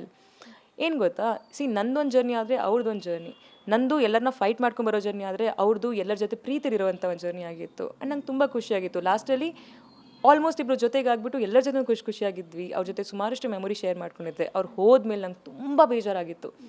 I was the only women left. ಅವ್ರು ಹೋಗಿದ್ದ ದಿವಸ ನಾನು ಒಬ್ಬಳೇ ಇದ್ದೆ ಅಲ್ಲಿ. ನಂಗೆ ಅವ್ರು ಹೋಗಿದ್ದು ತುಂಬ ಬೇಜಾರಿತ್ತು. ನಾನು ಅಲ್ಲಿ ಒಬ್ಬಳೇ ಉಳಿದಿದ್ದೀನಿ ಅನ್ನೋಕ್ಕಿಂತ ಅವ್ರು ಹೋಗಿದ್ದು ನಂಗೆ ತುಂಬ ಚುಚ್ಚಿತ್ತು. ನಾನು ಇಡೀ ರಾತ್ರಿ ನಾನು ಸುಮ್ಮನೆ ಕೂತ್ಕೊಂಡಿದ್ದೆ, because I was missing her a lot. So ಇದರಲ್ಲಿ ಇಷ್ಟು ದಿನದಲ್ಲಿ ಒಂದಷ್ಟು ಬೆಸ್ಟ್ ಮೂಮೆಂಟ್ ಅಂತ ಅಂದರೆ ನಾವು ನೋಡುಗರಿಗೆ ಅನಿಸಿದ್ದ ಅಂತ ಹೇಳಿದ್ದು ಅಂತ ಹೇಳಿದ್ರೆ ನಿಮ್ಮದು ಬಳೆ ಮೂಮೆಂಟ್. ಆ ಮೂಮೆಂಟ್ ಅಂತೂ ಯಾರು ಮರೆಯೋಕ್ಕೆ ಸಾಧ್ಯ ಇಲ್ಲ. ಬಿಕಾಸ್ ಆ ಮೂಮೆಂಟ್ ಆದಮೇಲೆ ಸಂಗೀತ ಶೃಂಗೇರಿ ಅಂತಂದರೆ ಅಂದರೆ ತುಂಬ ಪ್ಲಸ್ ಪಾಯಿಂಟ್ ಅಂತ ಅನಿಸ್ತು. ಹುಡುಗಿರೆಲ್ಲ ತುಂಬ ಸ್ಟ್ರಾಂಗಾಗಿ ನಿಂತ್ಕೋಬಹುದು, ಮತ್ತು ಬೇರೆ ಆಪೋಸಿಷನ್ಸ್ ಯಾರೇ ಜೆಂಟ್ಸಿದ್ರು ಕೂಡ ನಾವು ವಾಯ್ಸ್ ರೈಸ್ ಮಾಡ್ಬೋದು ಅಂತ ಅನಿಸ್ತು. ಎಕ್ಸಾಕ್ಟ್ಲಿ ಅವತ್ತು ಏನಾಯಿತು ಆ್ಯಕ್ಚುಲಿ ಆ ಗೇಮಲ್ಲಿ ಏನಾಯಿತು ಅಷ್ಟೊಂದು ರೈಸ್ ಆಗುವಂಥದ್ದು, ಅಷ್ಟೊಂದು ಇಬ್ಬರ ಮಧ್ಯೆ ವಿನಯ್ ಮತ್ತು ನಿಮ್ಮ ಮಧ್ಯೆ ಫೈಟಿಂಗ್ ಆಗುವಂಥದ್ದು ದೊಡ್ಡ ಮಟ್ಟದಲ್ಲಿ ಆಗುತ್ತೆ. ಸೊ ಅಂಥದ್ದು ಏನಾಯಿತು ಆ್ಯಕ್ಚುಲಿ? ಮಾತಿಗೆ ಬೆಳೀತಾ 14 ವಾರಗಳು ಕಳೆದಿದ್ದಾವೆ. ಹೋಗಿ ಎಪಿಸೋಡ್ ನೋಡಿ ನಾನು ಹೇಳ್ಬೋದು. ಬಟ್ ನನಗೆ ನೆನಪಿದ್ದಂಗೆ ಅಲ್ಲಿ ಯಾವುದೋ ವಿಷಯ ನಡೆಯುತ್ತೆ. ಅವ್ರು ಹೇಳ್ತಾರೆ ಬಳೆ ಹಾಕೊಂಬ, ನನಗೆ ಇನ್ನೂ ನೆನಪಿಲ್ಲ ಆಯಿತಾ, ವೇಗಾಗಿ ನೆನಪಿದೆ. ಸೊ ಅವ್ರೇನೋ ಹೇಳ್ತಾರೆ ಬಳೆ ಹಾಕೋ ಅಷ್ಟೇ, ನೀನೇನು ಬಳೆ ಹಾಕೊಂಡಿದ್ಯಾ ಅಂತ ಮಾತಾಡು ಅಂತ. ಸೊ ಯಾಕೆ ಬಳೆ ವಿಷಯ ಯಾಕೆ ತರ್ತೀರ? ನಾನು ಫುಲ್ ಬಳೆ ಹಾಕಿದ್ದು ನಂಗೆ ತುಂಬ ಇಷ್ಟ ಬಳೆ ಆಯಿತಾ. ಅಂದರೆ ಏನರ್ಥ ಅಂದರೆ ನಾನು ವೀಕಾ, ನಾನು ಬಳೆ ಹಾಕೊಂಡಿದ್ದೆ, ನಾನು ವೀಕಾ ಅಂತ ನಂದು ಕ್ವಶನ್ ಬಂತು. What you mean to say, ಯಾಕೆ ಬಳೆ ಹಾಕೊಬೇಕು ಅವರು ಅಂತ ನಾನು ಕ್ವಶನ್ ಮಾಡೋಕ್ಕೆ ಶುರು ಆದೆ. ನಂಗೆ ಆನ್ಸರ್ ಬೇಕು ಅಂತ. ಸೊ ನಾನು ಹೋಗ್ಬಿಟ್ಟು ಭಾಗ್ಯಶ್ರೀ ಮ್ಯಾಮ್ ಹತ್ರ ಹೇಳಿದೆ. ಅವ್ರೇನೋ ರೆಸ್ಪಾಂಡ್ ಮಾಡಿಲ್ಲ. ನಾನು ಹೋಗಿ ಎಲ್ಲರ ಹತ್ರ ಹೇಳ್ತೀನಿ, ಯಾರು ಏನೋ ರೆಸ್ಪಾಂಡ್ ಮಾಡ್ತಿಲ್ಲ. ನಾನೇನಾದರೂ ತಪ್ಪು ಹೇಳ್ತೀರಾ ಅಂತ ನನಗೆ ಲೈಕ್ ಕೇಳ್ತಿದ್ದೀನಿ, ಯಾಕೆ ಹೇಳ್ತೀನಿ, ಹಾಕಿದ್ದೀನಿ ಬಳೆ, ಏನು ಮಾಡ್ತೀಯಾ ಮಾಡ್ಕೊ ಅಂತ. ಸೊ ಆ ಕಾಂಟೆಕ್ಸ್ಟಲ್ಲಿ ಅವರು ಕೂಡ ಹೌದು ಏನೋ ಒಂಥರ ವಾದ ಆಡ್ತಿದ್ರು. ಸೊ ನನಗೇನು ಸರಿ ಅನಿಸ್ತು ಆ ಟೈಮಲ್ಲಿ, ಬಿಕಾಸ್ ಇದ್ರ ಮುಂಚೆನೂ ಅಷ್ಟೇ ಹೊರಗಡೆ ಕಾಲೇಜ್ ಟೈಮಲ್ಲೂ ಅಷ್ಟೇ ಯಾರೋ ಈಗ ಹೇಳಿದಾಗ ನಾನು ಇದೇ ರೀತಿ ಅವ್ರಿಗೆ ಕ್ವಶನ್ ಮಾಡಿದ್ದೀನಿ, ಯಾಕೆ ಬಳೆನ ಟಾರ್ಗೆಟ್ ಮಾಡ್ತೀರಾ, ಯಾಕೆ, why, what's wrong in that ಅಂತ. ಸೊ ಅವಾಗಲೂ ಉತ್ತರ ಸಿಕ್ಕಿರಲಿಲ್ಲ, ಇಲ್ಲಿ ಉತ್ತರ ಸಿಕ್ತು. ಆದರೆ ಸೊ ಬಟ್ ಅದು ಅವಾಗ ಆ ರೇಂಜಿಗೆ ರೆವಲ್ಯೂಷನ್ ಆಗುತ್ತೆ ಅಂತ ನಾನು ಎಲ್ಲೂ ಅಂದ್ಕೊಂಡಿರಲಿಲ್ಲ. ಯಾರಿಗೂ ಗೊತ್ತಿರಲಿಲ್ಲ ಅದು ಆ ರೇಂಜಿಗೆ ಆಗಿರುತ್ತೆ ಅಂತ ಕೂಡ. ವೀಕೆಂಡಲ್ಲಿ ಸುದೀಪ್ ಸರ್ ಬಂದು ಇದು ಒಂದು ದೊಡ್ಡ ಕಾಂಟ್ರವರ್ಸಿ ಆಗಿದೆ ಅಂತ ಹೇಳಿದಾಗ ಮಾತ್ರ ನಮಗೆ ಗೊತ್ತಾಗಿರೋದು, ಓ ಇದು ದೊಡ್ಡ ಇಶ್ಯೂ ಆಗಿದೆ ಅಂತ. ಸೊ ಅಲ್ಲಿ ತನಕ ಮನೇಲಿ ಏನು ನಡೀತಿರುತ್ತಲ್ಲ ನಮಗೆಲ್ಲ ನಾರ್ಮಲಿ ಅನಿಸ್ತಾ ಇರುತ್ತೆ, ನಾರ್ಮಲ್ ಒಂದು ಜಗಳ ನಡೀತಿದೆ ಅಂತ. ಈಗ ಗೇಮಲ್ಲಿ ವಿನಯ್ ಅವ್ರ ವೈಫ್ ಬರ್ತಾರೆ, ಸಂಗೀತ ನಾನು ಈ ಥರ ಮಾತಾಡಬೇಕು ಅಂತ ಹೇಳ್ತಾರೆ. ಸೊ ಆ ಮೂಮೆಂಟ್ ಹೆಂಗಿತ್ತು? ಏನಾದರೂ ಭಯ ಆಯಿತಾ ನಿಮ್ಗೆ? ಏನಾದರೂ ಲೈಕ್ ಅವರು ತುಂಬ ಫ್ರೆಂಡ್ಲಿಯಾಗಿ ಮಾತಾಡಿದ್ರೆ, ಹೌದು ನಂಗೆ ಹಂಗೆ ಅನಿಸ್ಲಿಲ್ಲ. ಬಟ್ ಒಂದು ಸರ್ತಿ ಈ ಥರ ತುಂಬ ಅಪೋಸಿಷನ್ ಆಗಿ ವಿನಯ್ ನಿಂತಿದ್ರು. ಸೊ ಅವ್ರ ಜೊತೆಗೆ ಜಗಳಗಳಾಗ್ತಾನೆ ಇತ್ತು. ಸೊ ಮನೆಯವರಾದರೂ ಕೂಡ ಅವ್ರಿಗೊಂದು ಇವಳು ಎಷ್ಟು ಇದು ಮಾಡ್ತಾಳೆ ಇದನ್ನ ಗಂಡನ ಜೊತೆ. ಸೊ ಆ ಥರದೊಂದು ಲೈಕ್ ಇದ್ದೇ ಇರುತ್ತೆ. ಸೊ ನಿಮಗೆ ಆ ಥರ ಏನಾದ್ರು ಅನಿಸ್ತಾ ನಿಮ್ಗೆ? ಏನಾದರೂ ನಿಮಗೆ ಅನ್ಸುತ್ತೆ ನಾನು ಭಯ ಪಡ್ತೀನಿ ಅಂತ? ಚಾನ್ಸೇ ಇಲ್ಲ. ಅಂದರೆ ಭಯ ಪಡೋಂಥ ಕೆಲಸ ನಾನೇನು ಮಾಡಿರಲಿಲ್ಲ.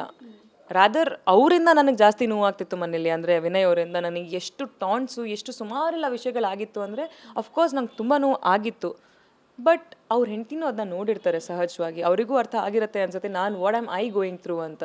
ಸೊ ನನ್ನ ಕಡೆಯಿಂದ ಏನೂ ತಪ್ಪು ಆಗದಿರೋ ಕಾರಣಕ್ಕೆ ನಂಗೆ ಭಯ ಪಡೋಂಥದ್ದು ಏನೂ ಇರಲಿಲ್ಲ, ನಂಗೆ ಗಿಲ್ಟಿರೋಂಥದ್ದು ಏನೂ ಇರಲಿಲ್ಲ. ಆಯಿತು ಬನ್ನಿ ಮಾತಾಡೋಣ ಅಂತ ಸಹಜವಾಗಿ ಹೋಗಿದ್ದೆ ನಾನು.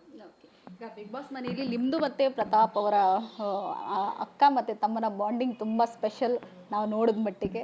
ಸೊ ಎಷ್ಟು ಖುಷಿ ಅನಿಸುತ್ತೆ, ಅವನ ಬಾಂಡಿಂಗ್ ಸಿಕ್ಕಿದೆ, ತಮ್ಮ ಸಿಕ್ಕಿದ್ದಾನೆ, ಹೇಗೆ ಅನಿಸ್ತು? ಅವನು ಬಂದ ತಕ್ಷಣ ದಿ ಅಂತ ಕರೆಯೋನು ಎಲ್ಲರೂ. ನಾನು ಇವಾಗ ದಿ ಅಂತಿದ್ದಾನೆ ಅಂದರೆ ಅವ್ನು ಗ್ರ್ಯಾಜುವಲಿ ತಮ್ಮನೇ ಆಗ್ತಾನೆ, ಇನ್ನೇನು ಅವನ ಫ್ರೆಂಡ್ ಅಂತ ಕರೆಯೋಕ್ಕಾಗಲ್ಲ. ದಿ ಅಂತ ತಮ್ಮ ಅಂತಲೇ ಆಗುತ್ತೆ. ಅವನು ಸ್ಟಾರ್ಟಿಂಗಲ್ಲಿ ನಾನು ನೋಡ್ತಿರೋ ಹಾಗೆ ಹಿ ವಾಸ್ ವೆರಿ ಎಲ್ಲರೂ ಟಾರ್ಗೆಟ್ ಮಾಡ್ತಿದ್ರು. ನನಗೆ ವಿಷಯನೇ ಗೊತ್ತಿರಲಿಲ್ಲ, ಬಿಕಾಸ್ ನಂಗೆ ಅವನ ಬಗ್ಗೆ ಏನೂ ಗೊತ್ತಿರಲಿಲ್ಲ. ನನಗೆ ಸ್ನೇಹಿತ ಬಂದ್ಬಿಟ್ಟು ಹೇಳಿರೋ ಹೀಸ್ ಅ ಲೈಯರ್, ಅವ್ನು ಸುಳ್ಳ ಅಂತ. ನಿಮಗೇನಾದರೂ ಸುಳ್ಳು ಹೇಳೋದನ್ನ? ಇಲ್ಲ. ಮತ್ತು ನಿಮಗೆ ಹೆಂಗೆ ಗೊತ್ತು? ಹೊರಗಡೆ ಹಿಂಗೆ ಮಾಡಿದ್ದಾನೆ. ಹೊರಗಡೆ ವಿಷಯ ಇಲ್ಲಿ ಏನಕ್ಕೆ? ಇಲ್ಲಿ ನಿಮಗೇನಾದರೂ ಮಾಡಿದ್ನ? ನನಗವನೇನೋ ಮಾಡಿಲ್ಲ ಅಂದರೆ what is my problem with him? ನನಗವನೇನೋ ಕೆಟ್ಟದ್ದು ಮಾಡಿಲ್ಲ. ನನಗೇನಾದರೂ ಕೆಟ್ಟದ್ದು ಮಾಡ್ದ ಅಂದರೆ ನಾನು ಅವ್ನ ಅಗೇನ್ಸ್ಟ್ ಏನಾದರೂ ಮಾತಾಡ್ಬೋದು. ನನ್ನ ಜೊತೆ ಅವ್ನು ಕರೆಕ್ಟಾಗಿದ್ದ. ಅವ್ನಿಗೇನಾದರೂ ಪ್ರಾಬ್ಲಮ್ ಆದಾಗ ನಾನು ಸ್ಟ್ಯಾಂಡ್ ತೊಗೊಂಡಿದ್ದೀನಿ, ನನಗೇನಾದರೂ ಪ್ರಾಬ್ಲಮ್ ಆದಾಗ ಅವನು ಕೂಡ ಅವ್ನ ವಾಯ್ಸ್ ಎತ್ತಿದ್ದಾನೆ. ಸೊ ಇಷ್ಟೆಲ್ಲ ಇರಬೇಕಿದ್ರೆ ಅದೊಂದು ಫೀಲಿಂಗ್ ಬರುತ್ತೆ. ದಿಸ್ ಇಸ್ ಅ ರಿಲೇಷನ್ಶಿಪ್ ನನಗಿಷ್ಟ ಆಗೋದು. ಅಂದರೆ ಸೇವ್ ಮಾಡ್ತೀಯಾ, ನಾಮಿನೇಟ್ ಮಾಡ್ತೀಯಾ ಅಂತ ಪ್ರಾಬ್ಲಮ್ ಅಲ್ಲ, ನಿಲ್ತೀಯಾ ನಿನ್ನ ಫ್ರೆಂಡಿಗೋಸ್ಕರ ನೀನು. That is humanity, that is human nature. ನೀನು ನಿಲ್ಲೋದು ನಿನ್ನ ಫ್ರೆಂಡಿಗೋಸ್ಕರ. ಸೇವ್ ಮಾಡು ಬಿಡು ಪರವಾಗಿಲ್ಲ, ಬಟ್ ಬೇಕಾದಾಗ ಅವಶ್ಯಕತೆ ಇದ್ದಾಗ ಒಂದು ಸಪೋರ್ಟಾಗಿ ನಿಂತಿದ್ಯಾ, ದಟ್ ಇಸ್ ವಾಟ್ ಮ್ಯಾಟರ್ಸ್. ಅವ್ನು ನಿಂತಿದ್ದ ನನಗೋಸ್ಕರ, ನಾನು ಅವನಿಗೋಸ್ಕರ ನಿಂತಿದ್ದೆ.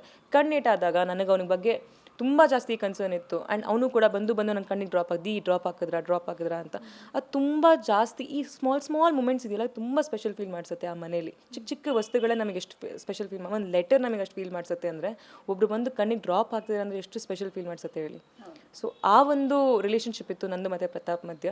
ಕೊನೆವರೆಗೂ ಒಂದು ಪಾಯಿಂಟ್ ತನಕ ಇತ್ತು. ಬಟ್ ಒಂದು ಪಾಯಿಂಟಲ್ಲಿ ನಾನು ಅವ್ನು ಗೆಲ್ಲಿ ಅಂದ್ಬಿಟ್ಟು ಫಿನಾಲಿ ಟು ಟಿಕೆಟ್ ಅವ್ನು ಗೆಲ್ಲಿ ಅಂದ್ಬಿಟ್ಟು ನಾನು ಅಂದ್ಕೊಂಡಾಗ 420 ಪಾಯಿಂಟ್ಸ್ ಅವನಿಗೆ ಸಿಕ್ಕಿತ್ತು. ಅವ್ನು ಲೀಡಲ್ಲಿದ್ದ. ನಾವಿಬ್ಬರು ಎಂಜಾಯ್ ಮಾಡ್ತಿದ್ವಿ ನಾನು ನಮ್ರತ. ಬಟ್ ಬಿಗ್ ಬಾಸ್ ಒಂದು ಟ್ವಿಸ್ಟ್ ಕೊಟ್ಟರು, ಡಿಬೇಟ್ ಅಂತ ಕೊಟ್ಟರು.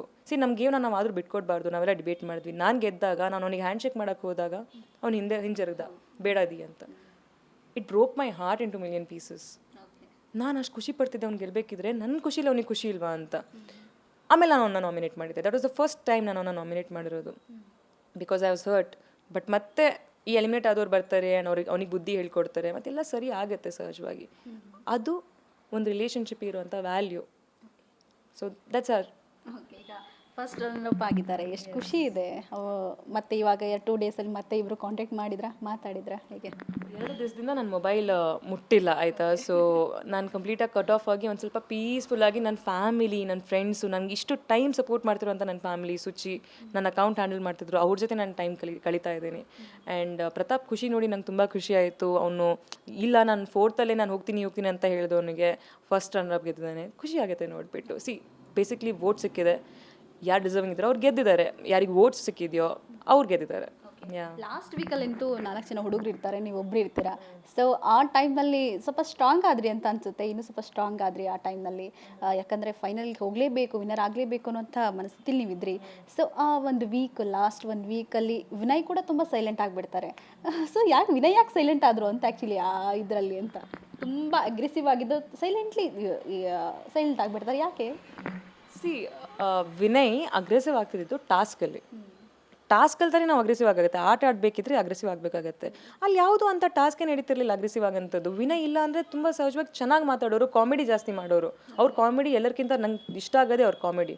ಸೊ ಅದರಲ್ಲಿ ಎಲ್ಲ ಅಗ್ರೆಷನ್ ತೋರ್ಸೋಕ್ಕಾಗತ್ತೆ ಅವರು? ನಾರ್ಮಲ್ ಅದು ಇದು ಸ್ಮಾಲ್ ಸಿಲಿ ಟಾಸ್ಕಲ್ಲಿ. So I think it was fine. ಅವರಲ್ಲಿ ಏನೂ ಜಾಸ್ತಿ ಮೇಜರ್ ಚೇಂಜಸ್ ಬಂದಿಲ್ಲ. ಅವ್ರು ಸೈಲೆಂಟ್. ಮೇ ಬಿ ನಾನು ಕ್ಯಾಪ್ಟನ್ ಆಗಿದ್ದಕ್ಕೆ ಅವ್ರು ನಂಗೆ ರೆಸ್ಪೆಕ್ಟ್ ಮಾಡ್ತಿದ್ರು for my position as well. And ಎಲ್ಲೋ ಅದು ಫ್ರಿಕ್ಷನ್ ಆಗಬಾರ್ದು, ರಬ್ ಆಫ್ ಆಗಿ ಮತ್ತೆ ಕಿರ್ಕ ಆಗಬಾರ್ದು ಅನ್ನೋ ಕಾರಣಕ್ಕೆ ಅನ್ಸುತ್ತೆ ನನಗೆ. ನಾನು ಎಪಿಸೋಡ್ ನೋಡಿಲ್ಲ, ಲೆಟ್ ಮೀ ರಿಮೈಂಡ್ ಯು. ಏನು ಆ್ಯಕ್ಚುಲ್ ವಿಷಯ ಅಂತ ನಂಗೆ ಗೊತ್ತಿಲ್ಲ, ನಂಗೆ ಕಾಣಿಸಿರೋದಿಷ್ಟು. ಸೊ ಆ್ಯಂಡ್ ನಾನೇನಿಗೆ ಸ್ಟ್ರಾಂಗ್ ಆದೆ ಅಂದರೆ ನಾನು ಆ್ಯಕ್ಚುಲಿ ಸ್ಟ್ರಾಂಗೇ ಇದ್ದೆ. ಇವಾಗ 4 ಜನ ಹುಡುಗರು ಇದ್ದರು, ನಾನೊಬ್ಬಳೇ ಇದ್ದೆ. ನಾನು ಒಂದು ಸ್ವಲ್ಪ ಲೋ ಫೀಲ್ ಮಾಡಿದ್ದೆ. ಆಮೇಲೆ ಪೊಸಿಷನ್ ಅಂತ ಬಂದಾಗ, ವಾದ ಅಂತ ಬಂದಾಗ ನನ್ನ ಪಾಯಿಂಟಿಗೆ ನಾನು ಸ್ಟ್ಯಾಂಡ್ ಮಾಡ್ತಿದ್ದೆ, ಬೇರೆಯವ್ರು ಅವ್ರ ಪಾಯಿಂಟಿಗೆ ಸ್ಟ್ಯಾಂಡ್ ಮಾಡ್ತಿದ್ರು, ವಾದ ಮಾಡ್ತಿದ್ದೆ. ಸ್ಟ್ರಾಂಗಾಗಿ ಕಾಣಿಸುತ್ತೆ ವಾದ ಮಾಡಿದಾಗ. ಓಕೆ, ಲಾಸ್ಟ್ ಮೂಮೆಂಟಿಗೆ ಅಂದರೆ ಬಿಗ್ ಬಾಸ್ ಮುಗಿಯೋಕೆ ಇನ್ನೂ 2 ದಿನ ಇದೆ ಅನ್ನೋ ಹಾಗೆ ನೀವೊಂದು ಗ್ರೀನ್ ಕಲರ್ ಸ್ಯಾರಿ ಹಾಕಿ ಮಾತಾಡ್ತೀರಾ. ಆ ಟೈಮಲ್ಲಿ ನೀವು ಮಾತಾಡಿದಂಥ ಕೆಲವೊಂದು ವರ್ಡ್ಸ್ಗಳಾಗಿರ್ಬೋದು ಎಲ್ಲ ಕೂಡ ಒಂದು ವೀಕ್ಷಕರಿಗೆ ಒಂಥರ ಹೃದಯ ತಟ್ಟುತ್ತೆ. ನಮ್ಮನೆ ಹುಡುಗಿ ಅನ್ನೋ ಥರ ಒಂದು ನೀವು ಪೂಜೆ ಮಾಡ್ಕೊಂಡು ಬರ್ತೀರಾ, ಸೊ ನಮ್ಮನೆ ಹುಡುಗಿ ಬಿಗ್ ಬಾಸ್ ಮನೆಯಿಂದ ಹೊರಗೆ ಬರ್ತಾ ಇದ್ದಾಳೆ, ಅವಳೆಲ್ಲ ಆಶೀರ್ವಾದ ಮಾಡಿ ಅನ್ನೋ ಒಂದಷ್ಟು ಟ್ರೋಲ್ಸ್ಗಳು, ಸೊ ಪೇಜಸ್ಗಳು ಈ ಥರ ಇರುತ್ತೆ. ಸೊ ಈ ಥರ ಎಲ್ಲ ತುಂಬ ಟ್ರೋಲ್ಸ್ ಆಗಿದೆ. ಆ ಮೂಮೆಂಟ್ ಹೇಗಿತ್ತು ಆ ಟೈಮ್ನಲ್ಲಿ, ಅವತ್ತಿನ ದಿನ ನೀವು ಮಾತಾಡಬೇಕಾದ್ರೆ ಆ ಕ್ಷಣ ಹೇಗಿತ್ತು ಅಂತ? ಅದ್ರ ಜಸ್ಟ್ ಮುಂಚೆ ಒಂದು ಟಾಸ್ಕ್ ನಡೆಯುತ್ತೆ, ಅದರಲ್ಲಿ ನಾವು ಆರ್ ಜೆ ಆಗಿ ಮಾಡಬೇಕಿರುತ್ತೆ. That's my dream actually. ನಾನು ಯಾವತ್ತೂ ಆರ್ ಜೆ ಆಗಿ ಮಾಡ್ಬೇಕಂತ ಇದೆ. ಗುಡ್ ಮಾರ್ನಿಂಗ್ ಬ್ಯಾಂಗ್ಳೂರ್ ಅಂತ ಹಿಂಗೆ ಹೇಳಬೇಕು ಅಂತ ನಂಗೆ ತುಂಬ ಆಸೆ ಇರುತ್ತೆ. ಸಡನ್ನಾಗಿ ಇಂಥ ಟಾಸ್ಕ್ ಕೊಡ್ತಾರೆ. ಇದರಲ್ಲಿ 3 ಜನ ಆಲ್ರೆಡಿ ನಾನು ಹೋಗ್ಬೇಕು ಅಂತಾರೆ. ನಾನು ಸುಮ್ಮನೆ ಗ್ಯಾಪಲ್ಲಿ ನಾನು ಹೋಗಬೇಕು ಅಂತ ಹೇಳ್ತೀನಿ. ಅವ್ರು ನಂಗೆ ಅವಕಾಶ ಮಾಡಿಕೊಡ್ತಾರೆ. ವಿನಯ್ ನಂಗೆ ಹೆಲ್ಪ್ ಮಾಡ್ತಾರೆ ಬರೆಯೋದ್ರಲ್ಲಿ. ಅದು ಹೋಗಿ ಮಾಡಿದಾಗ ಒಂದು ಸ್ವಲ್ಪ ಸ್ಟಾರ್ಟಿಂಗಲ್ಲಿ ನಾನು ಅಂತ ಫಂಬಲ್ ಆಗ್ತೀನಿ. ಮತ್ತೊಂದು ಕಾನ್ಫಿಡೆನ್ಸ್ ರೇಸ್ ಆಗಿಬಿಟ್ಟು ನಾನು ಮಾತಾಡ್ತೀನಿ ಒಂಥರ ಎನರ್ಜಿ ಬಂದ್ಬಿಡತ್ತೆ ನನಗೆ. ಅದಾಗಿದ ತಕ್ಷಣ ಆ ಮೊಮೆಂಟ್ಸ್ ಅಂತ ಒಂದು ಟಾಸ್ಕ್ ಶುರು ಆಗುತ್ತೆ. ಇಡೀ ಸೀಸನಲ್ಲಿ ಒಬ್ರನ್ನ ಕೆಳಗೆ ತಳ್ಳಬೇಕು, ಒಬ್ರೊಬ್ಬರ ನಾಮಿನೇಟ್ ಮಾಡಬೇಕು, ವಾದ ಮಾಡಬೇಕು ಅಂದಾಗ ನಾವು ಎಷ್ಟು ಒಬ್ರ ಬಗ್ಗೆ ಕೆಟ್ಟದ್ದು ಮಾತಾಡ್ತೀವೋ, ಎಷ್ಟು ಜೋಶ್ ಇರುತ್ತೋ, ಅಲ್ಲಿ ಹೋಗ್ಬಿಟ್ಟು ಒಬ್ರ ಬಗ್ಗೆ ಒಳ್ಳೇದು ಮಾತಾಡಬೇಕು ಅಂದಾಗ ಕೆಲವು ಸತಿ ಪದಗಳು ಬರಲ್ಲ. ಬಟ್ ನಂಗೆ ಸಿಕ್ಕಿರುವಂಥ ಅಪರ್ಚುನಿಟಿ ಅದು ಅಂತ ಅನಿಸ್ತು. ಎಷ್ಟೆಲ್ಲ ಇದೆ ಒಬ್ರ ಬಗ್ಗೆ ಒಳ್ಳೇದು ಮಾತಾಡೋದಕ್ಕೆ.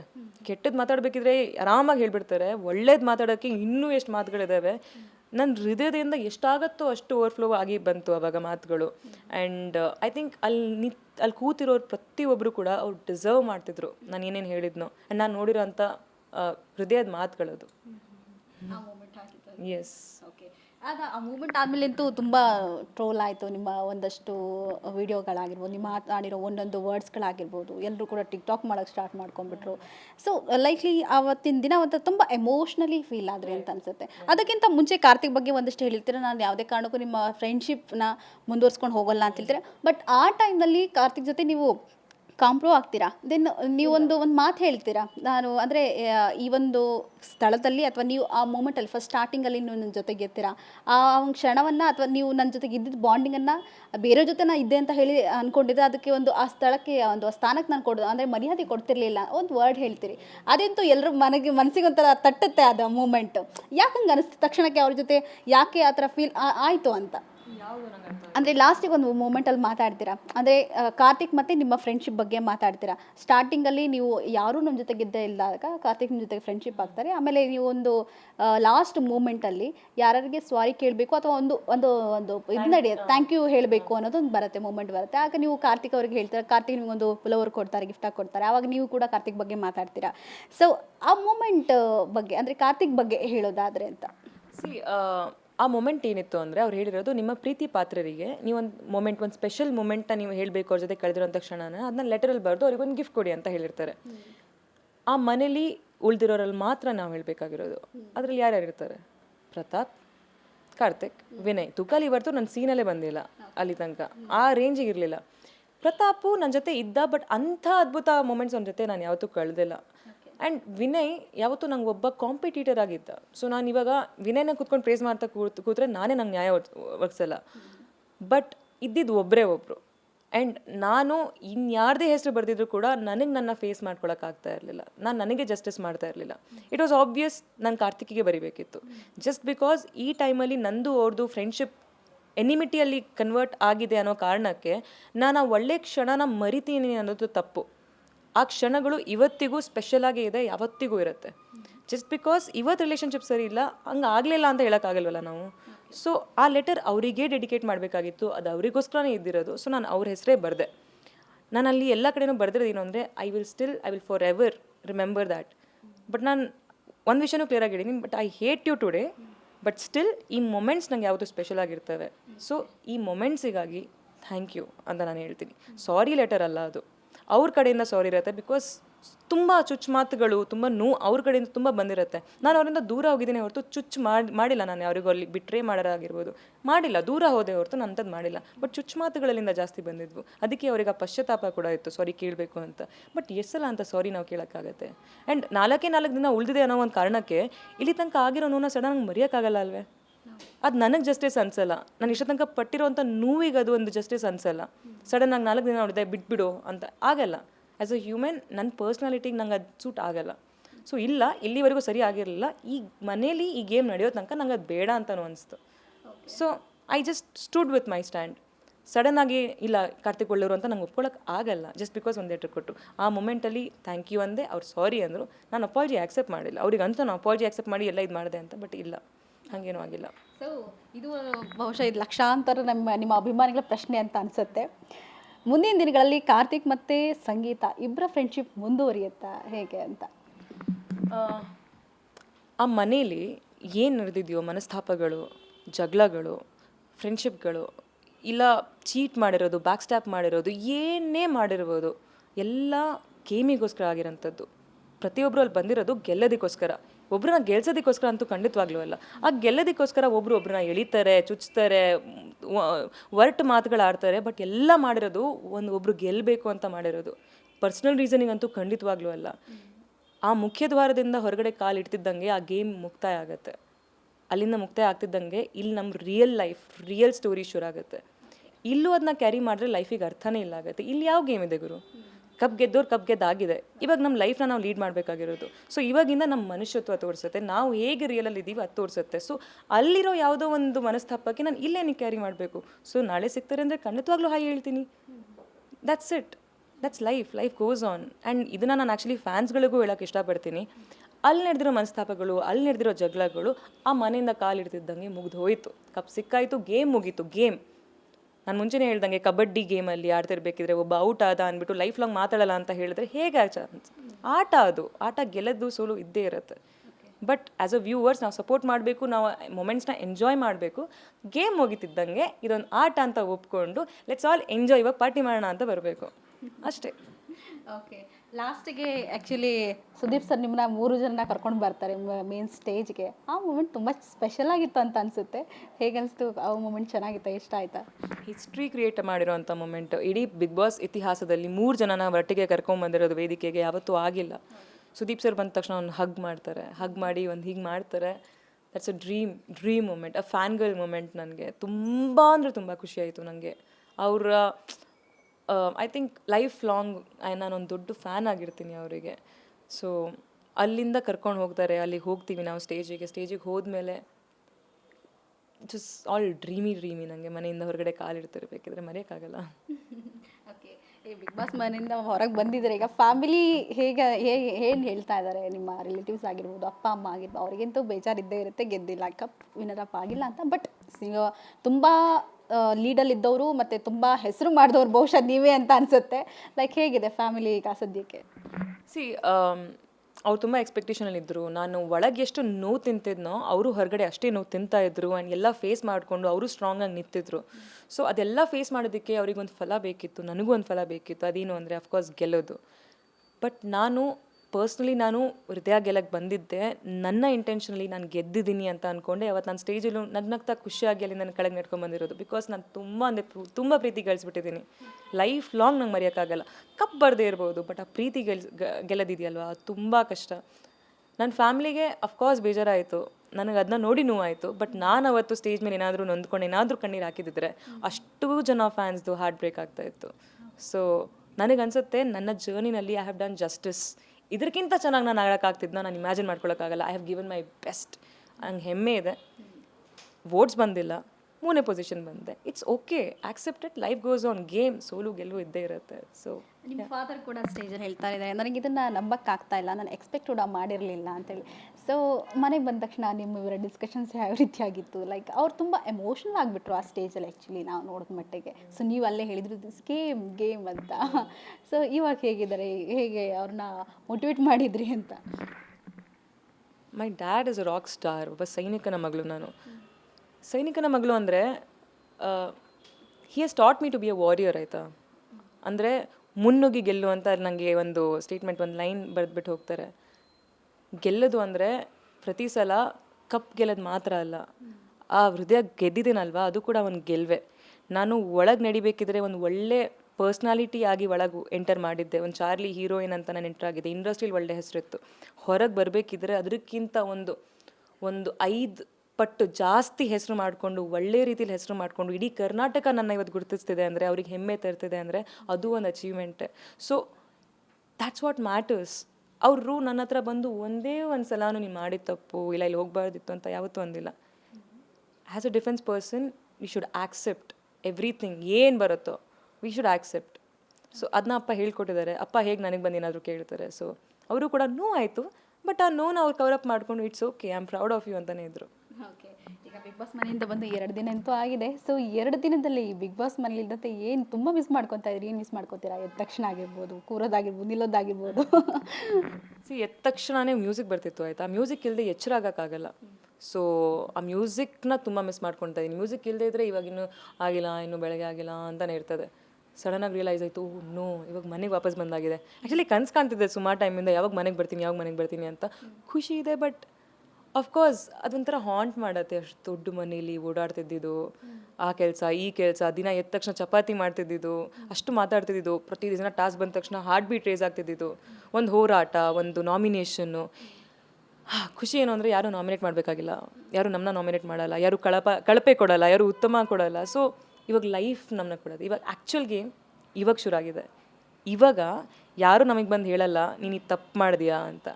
ಇವಾಗ ಏನು ನಡೆಯುತ್ತೋ ಬೆನ್ನ ಹಿಂದೆ ನಡೆಯುತ್ತೆ, ಯಾರು ಮಾತಾಡಿದ್ದಾರೆ, ಯಾರು ನಾಮಿನೇಟ್ ಮಾಡಿದ್ದಾರೆ ಅಂತ ಏನೂ ಗೊತ್ತಾಗಲ್ಲ. This the actual game. ನಾವು ಜಸ್ಟ್ ಟ್ರೈನ್ ಆಗಿ ಬಂದಿದ್ದೀವಿ to face the real world. Okay, ನಿಮ್ಮ ಸ್ಪರ್ಧಿಗಳೆಲ್ಲ ತುಂಬ ಒಂದು ಕ್ವಶನ್ಸ್ ಹೇಳ್ತಾನೆ ಇದ್ರು. ಅವ್ರು ಯಾವಾಗಲೂ ಕೂಡ ಕ್ಯಾಮ್ರಾ ಮುಂದೆ ಬಂದು ತುಂಬ ಅಳ್ತಾ ಇದ್ರು. ಬಹುಶಃ ಅದೇ ತುಂಬ ಎಮೋಷ್ನಲಿ ಜನರನ್ನ ಎಮೋಷ್ನಲ್ ಮಾಡಲಿಕ್ಕೆ ಅದೊಂದು ಅದೊಂದು ಕಾರಣ ಆಯ್ತೇನೋ ಅಂತ. ಯೂಶಲಿ ನೀವು ಕ್ಯಾಮ್ರಾ ಮುಂದೆ ತುಂಬ ಅಳ್ತಾ ಇದ್ರ, ಅಥವಾ ವಾಶ್ರೂಮಲ್ಲಂತೂ ನಾವು ಅಳ್ತಿದ್ದನ್ನ ನೋಡಿದ್ದೀವಿ, ಬಟ್ ನಿಮ್ಮ ಪ್ರತಿಸ್ಪರ್ಧಿಗಳು ಹೇಳೋದು ಆ ಥರದೊಂದಿತ್ತು. ಲೈಕ್ ಆ ಥರ ಏನಾರು ಇತ್ತಾ, ಹೇಗೆ? ಅಂದರೆ they trying to say sympathy card ಅಂತ. ಅಲ್ಲಿ ನಡೀತಾ ಇದ್ದದ್ದು ಗೇಮು ಈ 17 ಪ್ಲೇಯರ್ ಮಧ್ಯ. ಸೊ ನನಗೇನಾದರೂ ಸಿಂಪತಿ ಕಾರ್ಡ್ ಪ್ಲೇ ಮಾಡಬೇಕು ಅಂತ ಆಗಿದ್ರೆ ಅವ್ರ ಎದುರುಗಡೆ ಬಂದು ಹೇಳ್ತಿದ್ದೆ, ಅವ್ರ ಸಿಂಪತಿ ತಗೊಳ್ಳೋದಕ್ಕೋಸ್ಕರ. ಬಿಕಾಸ್ ಹೊರಗಡೆ ಏನು ನಡೀತಿದ್ಯೋ ಅದರಿಂದ ನಾನು ನಾಮಿನೇಟ್ ಆದರೆ ನಾನು ಉಳ್ಕೊಬೋದು, ಹೌದು. ಬಟ್ ಒಳಗಡೆ ನಾನು ಬಂದು ಅವ್ರ ಎದುರುಗಡೆ ಹತ್ತರೆ ಅಟ್ಲೀಸ್ಟ್ ಇದರಿಂದ ಸಿಂಪತಿ ಸಿಕ್ಕಿ ನಾನು ನಾಮಿನೇಟ್ ಆದರೂ ಆಗಲ್ವಲ್ಲ ಗುರು. ನಾಮಿನೇಟ್ ಆಗದೆ ಇದ್ದರೆ ಆ ವೋಟಿಂಗ್ ತನಕನೇ ಹೋಗಲ್ವಲ್ಲ. ಸೊ ನಾನು ಆ ಕಾರ್ಡಕ್ಕೆ ಆಡ್ಬೇಕಂತಿದ್ದರೆ ಎಲ್ಲರ ಎದುರುಗಡೆ ಬಂದು ಹತ್ತು ಅವ್ರಿಗೆ ತೋರಿಸ್ಕೊತಿದ್ದೆ, ನೀವು ನಂಗೆ ನೋವು ಮಾಡ್ತಿದ್ದೀರಾ, ನಂಗೆ ಸಿಂಪತಿ ಬೇಕು ಅಂತ ತೋರಿಸ್ಕೊತಿದ್ದೆ. ನೋವು ಆಗ್ತಿದೆ, ಅಳ್ತಾ ಇದ್ದೀನಿ, ಅದು ವೀಕ್ನೆಸ್ ಅಲ್ಲ. ನಂಗೆ ಆಗ್ತಿರೋ ನೋವನ್ನ ನಾನು ಹೊರಗಡೆ ತೆಗಿತಾ ಇದ್ದೀನಿ. ಸೊ ನಾನು ಎದುರುಗಡೆ ನಾನು ವಾಪಸ್ ಸ್ಟ್ರಾಂಗ್ ಆಗಿ ಬರ್ತಿದ್ದೀನಿ ಫೈಟ್ ಮಾಡೋಕ್ಕೆ, ಎಲ್ಲೂ ತೋರಿಸ್ತಾ ಇಲ್ಲ. So I will say that is my strength. So ಅವ್ರಿಗೆ ಹೇಗೆ ಅನಿಸಿದೆಯೋ ಅವರು ಮಾಡ್ಬೋದಿತ್ತು ಅದು. ಅವರಿಗೆ ನನಗಾಗಿರೋಂಥ ಟಾರ್ಚರ್ ಅವ್ರಿಗೆ ಆಗಿಲ್ಲ. ಅಷ್ಟು ಜನ ಸೇರಿ ಅವ್ರ ಮೇಲೆ ಯಾರ ಮೇಲೂ ಬಂದಿಲ್ಲ. ನಾನು ಫೇಸ್ ಮಾಡಿರೋದು 5% ಕೂಡ ಅವ್ರು ಫೇಸ್ ಮಾಡಿಲ್ಲ. ಸೊ ಅವ್ರಿಗೆ ಆ ನೋವು ಬಗ್ಗೆ ಏನೂ ಅರಿವಿರಲ್ಲ. ಅವ್ರು ಹೇಳಿರ್ಬೋದು, ಅವರಿಗೆ ಅರಿವಿಲ್ಲ, ಅದಕ್ಕೆ ಹೇಳಿದ್ದಾರೆ. ಮೋಸ್ಟ್ಲಿ ಅವರೆಲ್ಲ ಎಪಿಸೋಡ್ ನೋಡ್ಮೇಲೆ ಅವ್ರಿಗೆ ಅರ್ಥ ಆಗುತ್ತೆ, ಅರ್ಥ ಆಗಿದೆ. ಅದಕ್ಕೆ ಅವ್ರು ಆಮೇಲೆ ಬಂದು ನನಗೆ ಸಪೋರ್ಟ್ ಮಾಡಿದ್ದಾರೆ. ಬಿಕಾಸ್ ಅವರಲ್ಲೇ ಒಬ್ಬರು ಬಂದುಬಿಟ್ಟು, ಸಂಗೀತ ನಮ್ಮ ಜೊತೆ 4-5 ಜನ ಇದ್ದರು, ಆದರೆ ನೀನು ಒಬ್ಬಳೇ ಆಡಿದ್ಯಾ ಅಂತ ಹೇಳಿದ್ದಾರೆ. ಓಕೆ, ಈಗ ಬಿಗ್ ಬಾಸ್ ಮುಗೀತು. ಈಗ ವಾಟ್ ನೆಕ್ಸ್ಟ್? ನಿಮ್ಮ ಪ್ಲ್ಯಾನ್ಸ್ ಏನೇನಿದೆ? ನೆಕ್ಸ್ಟ್ ಮೂವಿಗಳಾಗಿರ್ಬೋದು, ಆ ಥರದ್ದೆಲ್ಲ ತುಂಬ ಇದೆಯಾ, ಹೇಗೆ? ಮಾರಿಗೋಲ್ಡ್ ಅಂತ ದಿಗಂತ್ ಅವ್ರ ಜೊತೆಗೆ ಒಂದು ಫಿಲ್ಮ್ ಮಾಡಿದ್ದೆ, ಅದು ರಿಲೀಸ್ ಆಗಬೇಕಿದೆ. ಇನ್ನೂ ಒಳ್ಳೆ ಸ್ಕ್ರಿಪ್ಟ್ಸ್ನ ನೋಡ್ತೀನಿ. And of course I continue my journey. Okay, overall ಆಗಿ ನಿಮ್ಮ ಜರ್ನಿ ಯಾವ ರೀತಿಯಾಗಿತ್ತು? ಲೈಕ್ ಒಬ್ಬರು ನೀವು ಲೇಡಿ ಆಗಿದ್ಕೊಂಡು ಒಂದು ಸಿಂಹಣಿ ಅನ್ನೋ ಒಂದು ಹೆಸರು ನಿಮಗಿದೆ. ಈಗ ಆಸ್ ಎ ತುಂಬ ಜನ ನಿಮ್ಮ ಹುಡುಗಿರ ಫ್ಯಾನ್ಸ್ ಇದ್ದು ಸಿಕ್ಕಾಪಟ್ಟೆ ಜಾಸ್ತಿಯಾಗಿ ಹೋಗಿದ್ದಾರೆ ಇತ್ತೀಚೆಗಿಂತೂ. ಸೊ ನೀವು ಅಂದ್ಕೊಳ್ತಾ ಇದ್ರಿ ಬಿಗ್ ಬಾಸ್ನಲ್ಲಿ ಹೋಗೋದೇ ಇಲ್ಲ ಅಂತ ಹೇಳಿದ್ದವರು ಹೋಗಿ ಬಂದು ಇವಾಗ ಒಳ್ಳೆ ಹೆಸರು ತೊಗೊಂಡಿದ್ದೀರಾ. ಸಾಕಷ್ಟು ಜನ ಬಿಗ್ ಬಾಸ್ ಮನೆ ಬಗ್ಗೆ ಒಂದಷ್ಟು ಜನಕ್ಕೆ ಬೇರೆ ಬೇರೆ ಥಾಟ್ಸ್ಗಳಿರುತ್ತೆ. ಸೊ ನೀವು ಏನು ಕಲ್ತ್ಕೊಂಡು ಬಂದ್ರಿ ಅಲ್ಲಿಂದ, ಮತ್ತು ಆ ಥಾಟ್ಸ್ ಹೇಗೆ ಬದಲಾಯಿತು ನಿಮಗೆ ಇಲ್ಲಿ ಹೋಗಿ ಬಂದ ಮೇಲೆ ಅಂತ? ಹೋಗಬೇಕಿದ್ರೆ ನನಗೆ ಒಂದಿತ್ತು, ದ್ಯಾಟ್ ಯಾವುದೇ ಕಾರಣಕ್ಕೂ ನನ್ನ ಬಗ್ಗೆ ನನ್ನ ಫ್ಯಾಮಿಲಿಗೇನು ಪ್ರಾಬ್ಲಮ್ ಆಗಬಾರ್ದು ಅಂತ. ಅವ್ರಿಗೆ ಯಾವತ್ತೂ ನನ್ನ ಮೇಲೆ ಒಂದು ಪ್ರೈಡ್ ಇತ್ತು, ಅದೇ ಇರಬೇಕು, ಪ್ರೌಡಾಗಿರ್ಬೇಕು ಅವರು ಅಂತ ಇತ್ತು. ತುಂಬ ರೆಸ್ಪಾನ್ಸಿಬಿಲಿಟಿ ಶೋಲ್ಡರ್ಸ್ ಮೇಲೆ ಇಟ್ಕೊಂಡು ಹೋಗಿದ್ದೆ. ಬಿಕಾಸ್ ನನ್ನ ಕರಿಯರ್ ಪೀಕಲ್ಲಿದ್ದೆ. ಇವಾಗಷ್ಟೇ ಹಿಟ್ ಫಿಲ್ಮ್ ಕೊಟ್ಟಿರೋದು, ಕರಿಯರ್ ಚೆನ್ನಾಗಿ ಹೋಗ್ತಾಯಿದೆ, ಒಳ್ಳೆ ಆಫರ್ಸ್ ಬರ್ತಾಯಿದೆ. ಏನಾದರೂ ಎಡವಿದೆ ಅಂದರೆ ನನ್ನ ಲೈಫ್, ನನ್ನ ಕರಿಯರ್ ಎಲ್ಲ ಹೊರಟೋಗ್ಬಿಡುತ್ತೆ. ಆ ಸಿಚುವೇಶನ್ ನಾನು ಒಳಗೆ ನುಗ್ಗಿದ್ದೀನಿ ಮನೆ ಒಳಗೆ. ಸೊ ತುಂಬ ರಿಸ್ಕಿ ಡಿಸಿಷನ್ ಅದು. ಏನು ಎಡವಿದ್ರು ಎಲ್ಲ ಹಾಳಾಗಿರೋದು ಮೋಸ್ಟ್ಲಿ. ಬಟ್ ಆ ಒಂದು bold decision, I think risk ತಗೊಂಡಿದ್ರೆ ರಿವಾರ್ಡ್ ಎಲ್ಲ. So I was literally like, let's take this risk. Because ನನ್ನ ಪರ್ಸ್ನಾಲಿಟಿಗೂ ಚೆನ್ನಾಗಿ ಗೊತ್ತಾಗಬೇಕು ಅಂತ. ಆ್ಯಂಡ್ ಐ ಫೀಲ್ ಅಸಮರ್ಥಳಾಗಿ ನಾನು ಒಳಗೆ ಹೋಗಿ ಆವತ್ತು ನೆಲದ ಮೇಲೆ ಮಲಗಿದ್ದವಳು ಕೊನೆಗೆ ಹೋಗಿ ಕ್ಯಾಪ್ಟನ್ ಬೆಡ್ ಮೇಲೆ ಏನು ಕ್ವೀನ್ ಆಗಿ ಮಲಗಿದ್ನೋ, ನನ್ನ ಗ್ರಾಫ್ ತುಂಬ ಚೆನ್ನಾಗಿತ್ತು. ಪ್ರತಿ ಒಂದು ಮೊಮೆಂಟಲ್ಲೂ ನಾನು ನನಗೋಸ್ಕರ ಹೋರಾಡಿದ್ದೀನಿ, ನೊಂದ್ಕೊಂಡಿದ್ದೀನಿ, ಆ ನೋವನ್ನ ಎಕ್ಸ್ಪ್ರೆಸ್ ಮಾಡಿದ್ದೀನಿ. ನಾನು ಕ್ಯಾಪ್ಟನು ಎಲ್ಲರ ಪ್ರೀತಿ ಗಳಿಸ ಮೇಲೆ ಆಗಬೇಕು ಅಂತ ಅಂದ್ಕೊಂಡಿದ್ದೆ, ಅದಾಯಿತು. ನಾನು ಕ್ಯಾಪ್ಟನ್ ಆದಾಗ ಎಲ್ಲರೂ ನನ್ನ ಜೊತೆ ಚೆನ್ನಾಗಿದ್ದರು. ಆ್ಯಂಡ್ ಕೊನೆಗೆ ಇಡೀ ಮನೆ ನಾವು ಒಂದಾಗಿದ್ವಿ, 6 ಜನನೂ ಒಟ್ಟಿಗೆ ಖುಷಿಯಾಗಿದ್ವಿ. ಒಂದು ಜಾಗದಲ್ಲಿ ಮನಸ್ತಾಪ ಇತ್ತು ಅಷ್ಟೇ, ಬಟ್ ಖುಷಿಯಾಗಿದ್ವಿ.